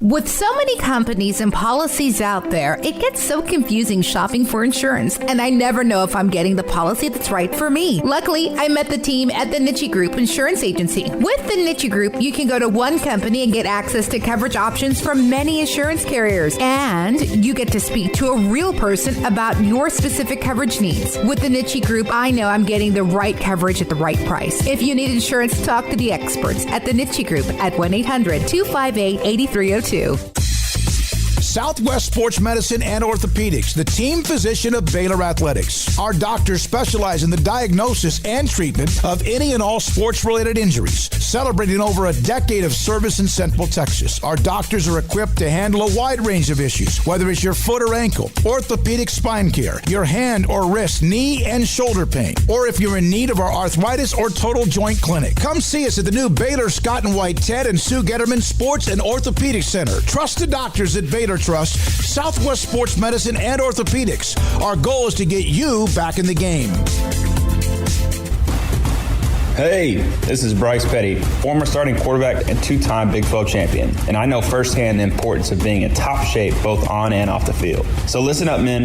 If you're feeling beat down day in and day out and looking for that high-performance edge that separates the men from the boys, then look no further than the Petty Clinic Low T in Waco. Petty Clinic is a comprehensive men's healthcare clinic with an atmosphere catering to men. Board-certified Dr. Kent Petty has a special interest in offering the highest quality medical care to men of all ages. Some of the services offered include screening and treatment for low testosterone or thyroid, infertility, high blood pressure, diabetes, high cholesterol, sleep apnea, while offering comprehensive wellness exams and complete men's health lab panels. High performance men, remember, it's not just a petty thing. This is Bryce Petty, encouraging you to reach out and Google search Petty Clinic Low T or go to pettycliniclowt.com and get your complimentary lab screening today. With so many companies and policies out there, it gets so confusing shopping for insurance, and I never know if I'm getting the policy that's right for me. Luckily, I met the team at the Niche Group Insurance Agency. With the Niche Group, you can go to one company and get access to coverage options from many insurance carriers, and you get to speak to a real person about your specific coverage needs. With the Niche Group, I know I'm getting the right coverage at the right price. If you need insurance, talk to the experts at the Niche Group at 1-800-258-8302. Southwest Sports Medicine and Orthopedics, the team physician of Baylor Athletics. Our doctors specialize in the diagnosis and treatment of any and all sports-related injuries. Celebrating over a decade of service in Central Texas, our doctors are equipped to handle a wide range of issues, whether it's your foot or ankle, orthopedic spine care, your hand or wrist, knee and shoulder pain, or if you're in need of our arthritis or total joint clinic. Come see us at the new Baylor Scott and White Ted and Sue Getterman Sports and Orthopedic Center. Trusted doctors at Baylor Trust, Southwest Sports Medicine and Orthopedics. Our goal is to get you back in the game. Hey, this is Bryce Petty, former starting quarterback and two-time Big 12 champion, and I know firsthand the importance of being in top shape both on and off the field. So listen up, men. If you're feeling beat down day in and day out and looking for that high-performance edge that separates the men from the boys, then look no further than the Petty Clinic Low T in Waco. Petty Clinic is a comprehensive men's healthcare clinic with an atmosphere catering to men. Board-certified Dr. Kent Petty has a special interest in offering the highest quality medical care to men of all ages. Some of the services offered include screening and treatment for low testosterone or thyroid, infertility, high blood pressure, diabetes, high cholesterol, sleep apnea, while offering comprehensive wellness exams and complete men's health lab panels. High performance men, remember, it's not just a petty thing. This is Bryce Petty, encouraging you to reach out and Google search Petty Clinic Low T or go to pettycliniclowt.com and get your complimentary lab screening today.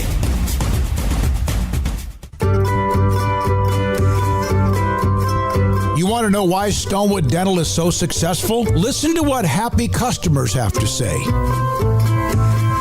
It's pleasant. It's different than any other dentist office. I really feel like they care. And it's not that you're here for 2 hours waiting on someone to take care of you. It's quick and easy, and I bring my kids, and my kids love being here too. They really love the treasure box. Staff is really nice and accommodating, real friendly.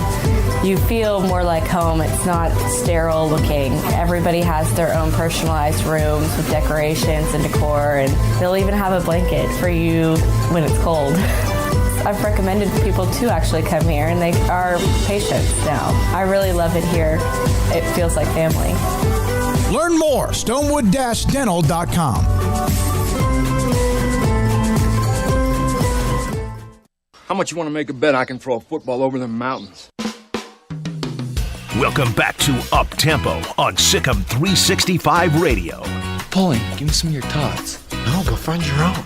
Come on, give me some of your tots. No, I'm freaking starved. I didn't get to eat anything today.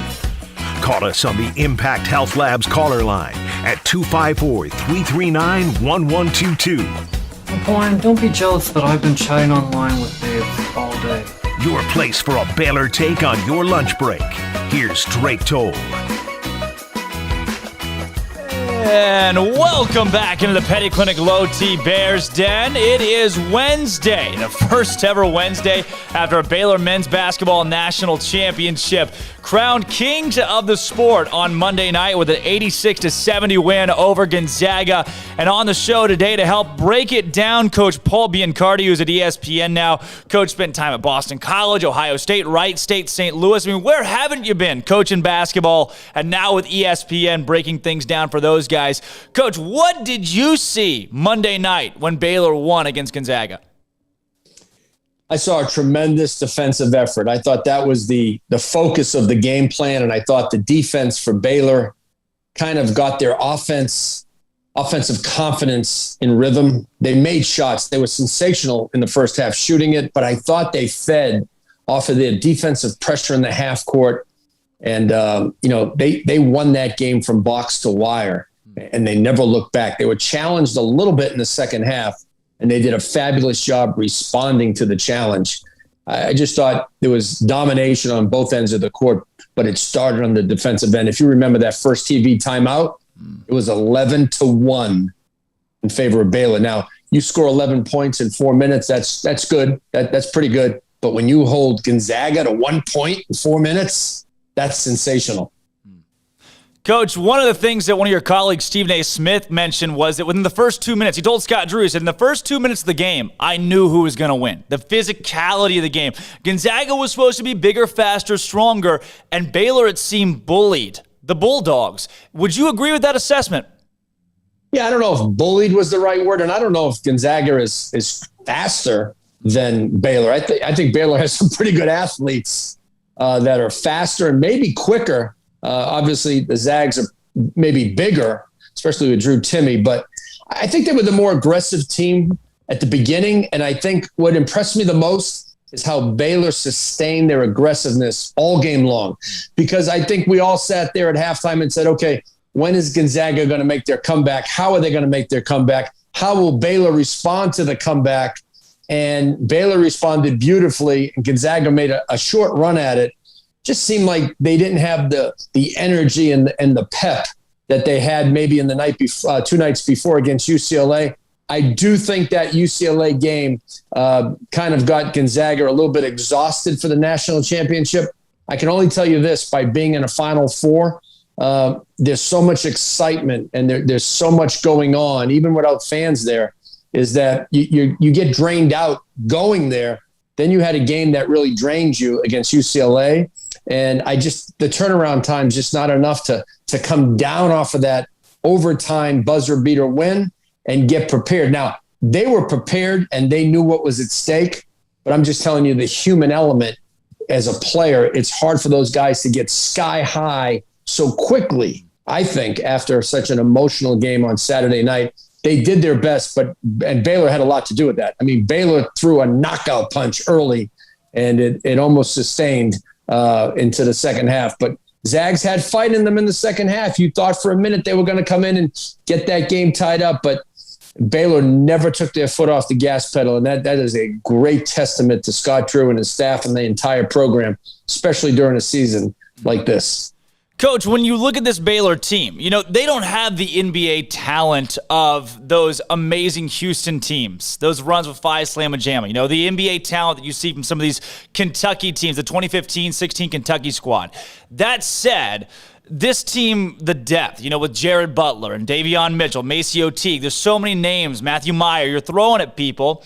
Where did they rank? I don't maybe rank. How do they compare to some of the better teams you've seen in college basketball?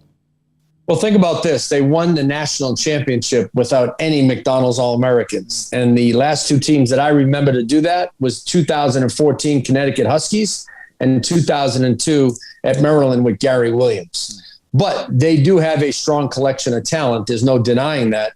They have 5 players that were former ESPN Top 100 talent. So there's talent within the program. A lot of talent, but it's older talent. And also Baylor has done a great job of bringing in the right transfers, Maceo Teague and Flagler. And if you remember, Jared Butler was actually a Alabama commit out of high school. And then over the summer, before he decided to enroll at Alabama, went to Baylor. So there's plenty of talent in the program, but what people don't understand, there's older talent. And that's what wins NCAA championships is older talent, unless you have just a star-studded freshman group mixed in with some experienced veterans like Duke did when they had that great freshman class with Jones and Okafor.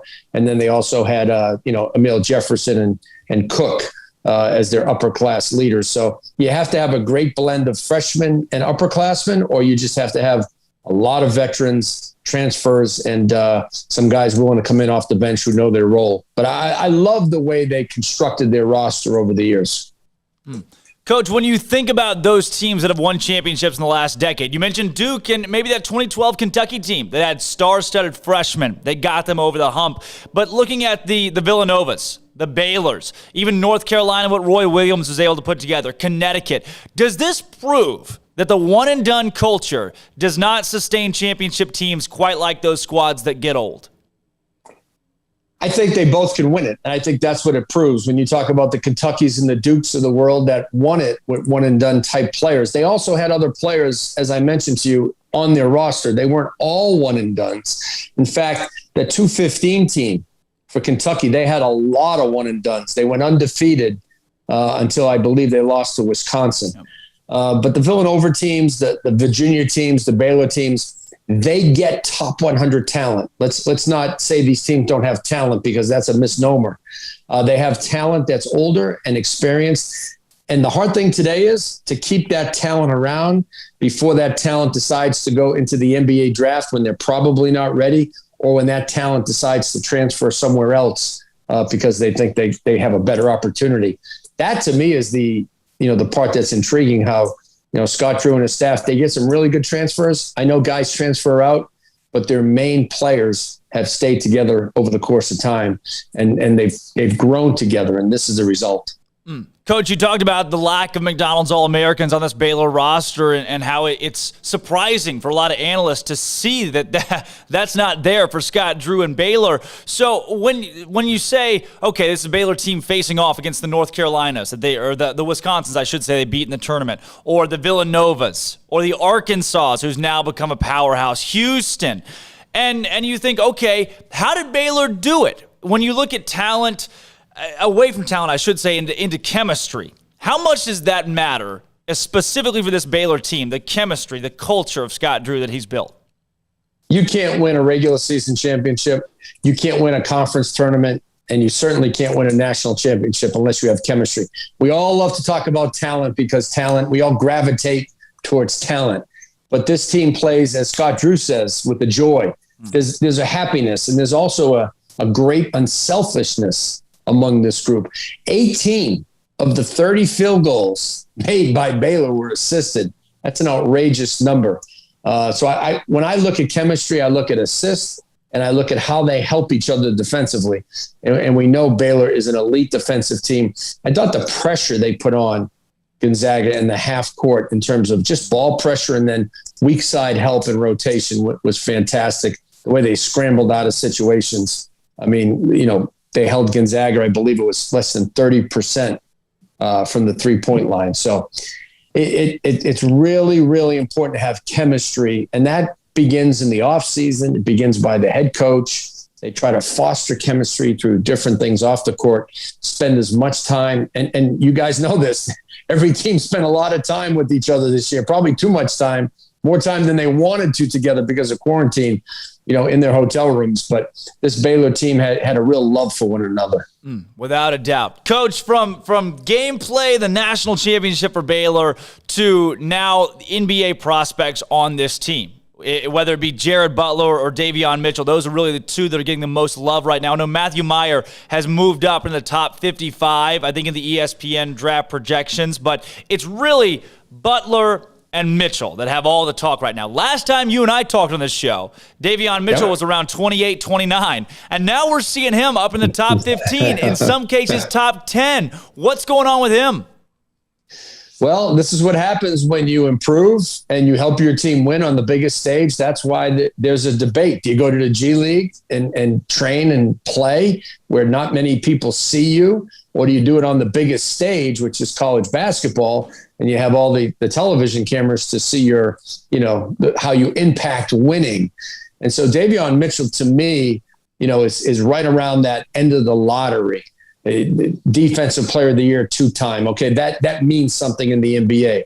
Because when I talk to NBA scouts, they're looking for guys who can not just defend the ball, but get over a ball screen and do it all game long. I mean, this guy's relentless on the defensive end, keeping the ball in front of him and fighting over ball screens. That's a big part of being a guard in the NBA. And offensively, with his three-point shooting, his confidence, his swagger, his physical tools. I mean, his body is NBA ready. So that's the great thing about mock drafts. They can change based on performances. And as you get down into the end of the season, I think guys can play themselves up, certainly play themselves down based on their performance. And Jared Butler, I mean, I think in my mind, he's one of those, and this isn't a cliche, but he truly is one of those late first round guys, early second round guys. It depends what you want in your program and what you need. But you know this from covering Baylor when it comes to Jared Butler, and I've known him since high school. I mean, that guy is a big time chemistry guy, a character guy. You can throw all the words out there, the phrases, culture guy. He makes your organization better. He makes your practice better. He's a high IQ guy, can obviously shoot it. I mean, I'd love to have him on my team, but the NBA will decide where his value is when it comes to that draft towards the end of the first round, early second round. If somebody gets him in the second round, I think they've made a great pick. Coach, talking about Jared Butler, obviously these NBA teams are going to interview these guys. They're going to go through the extensive process of finding out what makes them all tick. But then to see him go out in the national championship, hit 3-point, I believe one of his deep threes really silenced Gonzaga. He knocked down a couple there in a row that just did Gonzaga in, it seemed like. Not only that, drops 22 and 7, and then the post-game interview, they put a microphone in his face, and the guy's talking about how he loves God, loves his teammates, and loves being a part of the team and the culture. All of that put together, when you're an NBA scout or even, a head of scouting, what does that say to you? How does that affect his stock? It's almost like an audition, for the NBA to see that. I mean, he's always been a very spiritual young man since I've known him in high school. And he's always been very serious and diligent about the game. I mean, he approaches it in a business-like fashion. That's why he's improved so much at Baylor. So when you have high character traits of integrity and great work ethic, and you're an awesome teammate, you have terrific body language. And when you speak about other things beside yourself, it shows humility. I mean, those are the characteristics that NBA scouts want to invest in if the talent is appropriate to put in their locker room, to put in their community, and for their coaches, to coach those type of guys. Jared Butler's the type of kid, young man, I should say, that promotes winning. He helps your team win. He helps your organization win. He helps you get better as the season goes on. And as much as the draft is about talent, it's also about finding the right fit. And organizations would see him, and I think they get really turned on by how he plays and how he carries himself. Coach, with a guy like that, him and Davion Mitchell both, I know we keep talking about culture and what they bring to the table. When you walk into an NBA locker room of established basketball players, grown men basketball players, and you're the young buck 21-year-old guy who's like the big bright smile and the culture builder, I mean, what is the difference? And how does a guy like Jared Butler, Davion Mitchell, how do they keep that spirit in a locker room full of grown men who may not share that? Well, the first thing they have to do is keep bringing their great energy and their effort. I mean, those aren't cliches either. If they don't bring energy and effort, they're just regular players. They bring a seriousness to the court on both ends of the floor. Number one, they have to make sure they hone their skill level. And then they have to do more listening than talking. The more they can listen to the veterans, the more they can listen to the coaches. It's so valuable to be coachable in basketball. That's how you see guys continue to make progress. Guys that have a real teachable spirit. And I think Mitchell and I think Butler has that teachable spirit where they want more and they're willing to learn and pay the price to be better. And that's how you make it in the NBA. Coach, one of those guys, as I'll wrap things up here in the next couple questions, Kendall Brown. We've heard that name thrown around a lot. Oh, man. I tell you what, that's what I'm saying. I mean, you win a national championship, and then you hear the words Kendall and Brown put together. How can you not be excited for the future? What can you tell us about him? I know you're probably a little bit familiar with old Kendall Brown. How much time do we have? Oh, as long as you want, because I love hearing about him. Well, he's in our ESPN 100. He's inside the top 20, and we're going to do a final ranking here in another week or so. And he just impacts winning without scoring, but he can score the ball. I mean, he scores the ball off of offensive rebounds. He finishes the fast break. He's a terrific driver. He is an incredible cutter. People say cutter. Wow, what does that mean? He cuts to the basket like the Zags do off the ball, and he's getting layups in the high school game. You can't stop him. He'll also post up. He doesn't shoot it a lot, but he's a capable three-point shooter. And I didn't even talk about how elite he is on the defensive end and how elite he is as an athlete. 6'6", switch him onto a post, switch him onto a point guard. He can do the job, and I love the way he defends. He's a wing defender, meaning he'll deny the wing. He'll keep big wings out of the paint. He can chase shooters. I mean, this guy is a two-way player who impacts winning. And I love his facial demeanor. He's got a very stoic look about him. He reminds me in some ways, not the player, but as a Kawhi Leonard type. I guess that's high praise. Our producer's giving me a thumbs up. I think that's a good thing. I know, you get him into the program with a guy like Jeremy Sochan and Langston Love. I mean, you get that three-headed monster of recruits into Baylor, and then maybe Scott Drew dips into the transfer portal like he's done in the past with guys like Maceo Teague, Davion Mitchell, Jared Butler. Who knows what we could see next season? But I do with those three: Kendall Brown, Langston Love, Jeremy Sochan. How do you feel as an analyst about a class like that for Baylor? I feel great. I mean, it's a top 5 class, and if you put ranking numbers to it, it's number 5 in the ESPN. What does that mean? Those guys could come in, they'll contribute right away, they'll impact in certain instances. There's different levels of ranked players. Some guys come in and they're impact players from day one. Some guys, it takes them a while to get comfortable and acclimated to the high major program, and then they start to contribute and maybe impact. Others, it takes a year. So there is going to be a transition for these guys, but they all have high major talent. They're all legitimate high major players, and they're going to contribute at different times during the year. Langston Love helped Montverde Academy win the Geico Nationals. How? At halftime, Montverde wasn't really scoring the ball very well. In fact, they were kind of sputtering on offense. Langston Love come out and knock down shots in the second half. He knocked down threes off of screens. I mean, he didn't even really touch the ball in the first half. This is a kid who played high-level basketball his whole life at Montverde Academy. Last year had to play behind the guys like Scotty Barnes, Cade Cunningham, and all those high-level players, Moses Moody. Waited his turn, and this year he had a tremendous senior season. He's strong, he's athletic, he can score with the jumper or the drive. You got Kendall Brown, the two-way player, Jeremy Sochan, a guy who, in my mind, can score the ball from the forward spot, really good athlete. He's got that international, flair to his game. So these three guys collectively, they're going to keep Baylor right there near the top of the Big 12. It's an all-star class. Coach Paul Biancardi from ESPN, thank you so much for coming on the show again today, especially after a monumental national championship and the great recruiting class coming in. Always good to hear from you. And your positivity about this Baylor program in the future is great to have. All right. Thank you guys for having me. Absolutely. Again, that is Coach Paul Biancardi of ESPN talking Baylor basketball. And the Bears' national championship victory Monday night. The recruits on the team, whether it be Davion Mitchell or Jared Butler, that are projected first round this year. Maceo Teague hasn't cracked most of those boards. Neither has Mark Vital, but both of those guys I do believe will get contracts, at least to play in the G League. And then Matthew Meyer, a decision still to be made there for him, as he himself could end up being an NBA draft pick if he decides to leave this year. He's a second-round guy. I would say, based on projections right now, he's guaranteed to be drafted. But I'll tell you what, if he sticks around for a little bit, you just wait. If he sticks around for a little bit, woo! Matthew Meyer could undoubtedly be a lottery pick next year.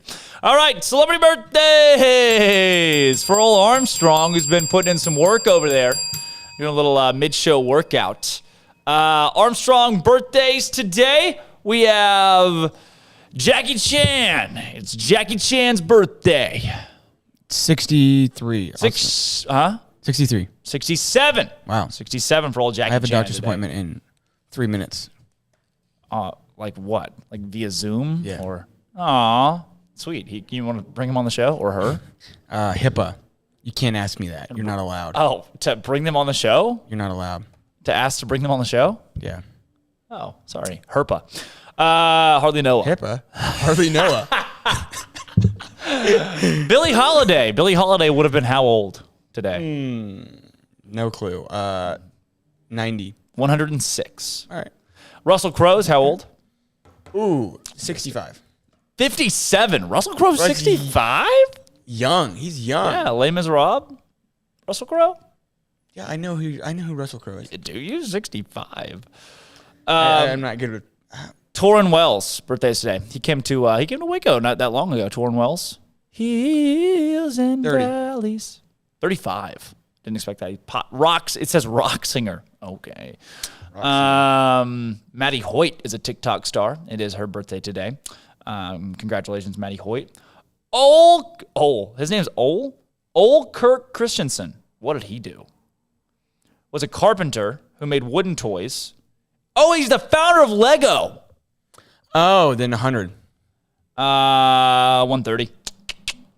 And then that seems more reasonable. That's good enough. We'll do this day in sports history now. We got some time to do this day in sports history. This day in sports history. Guess what happened? Grand National. Believe it or not. Yes. We have not left Grand National season. No way. I thought we had, but then I found this nugget. The 105th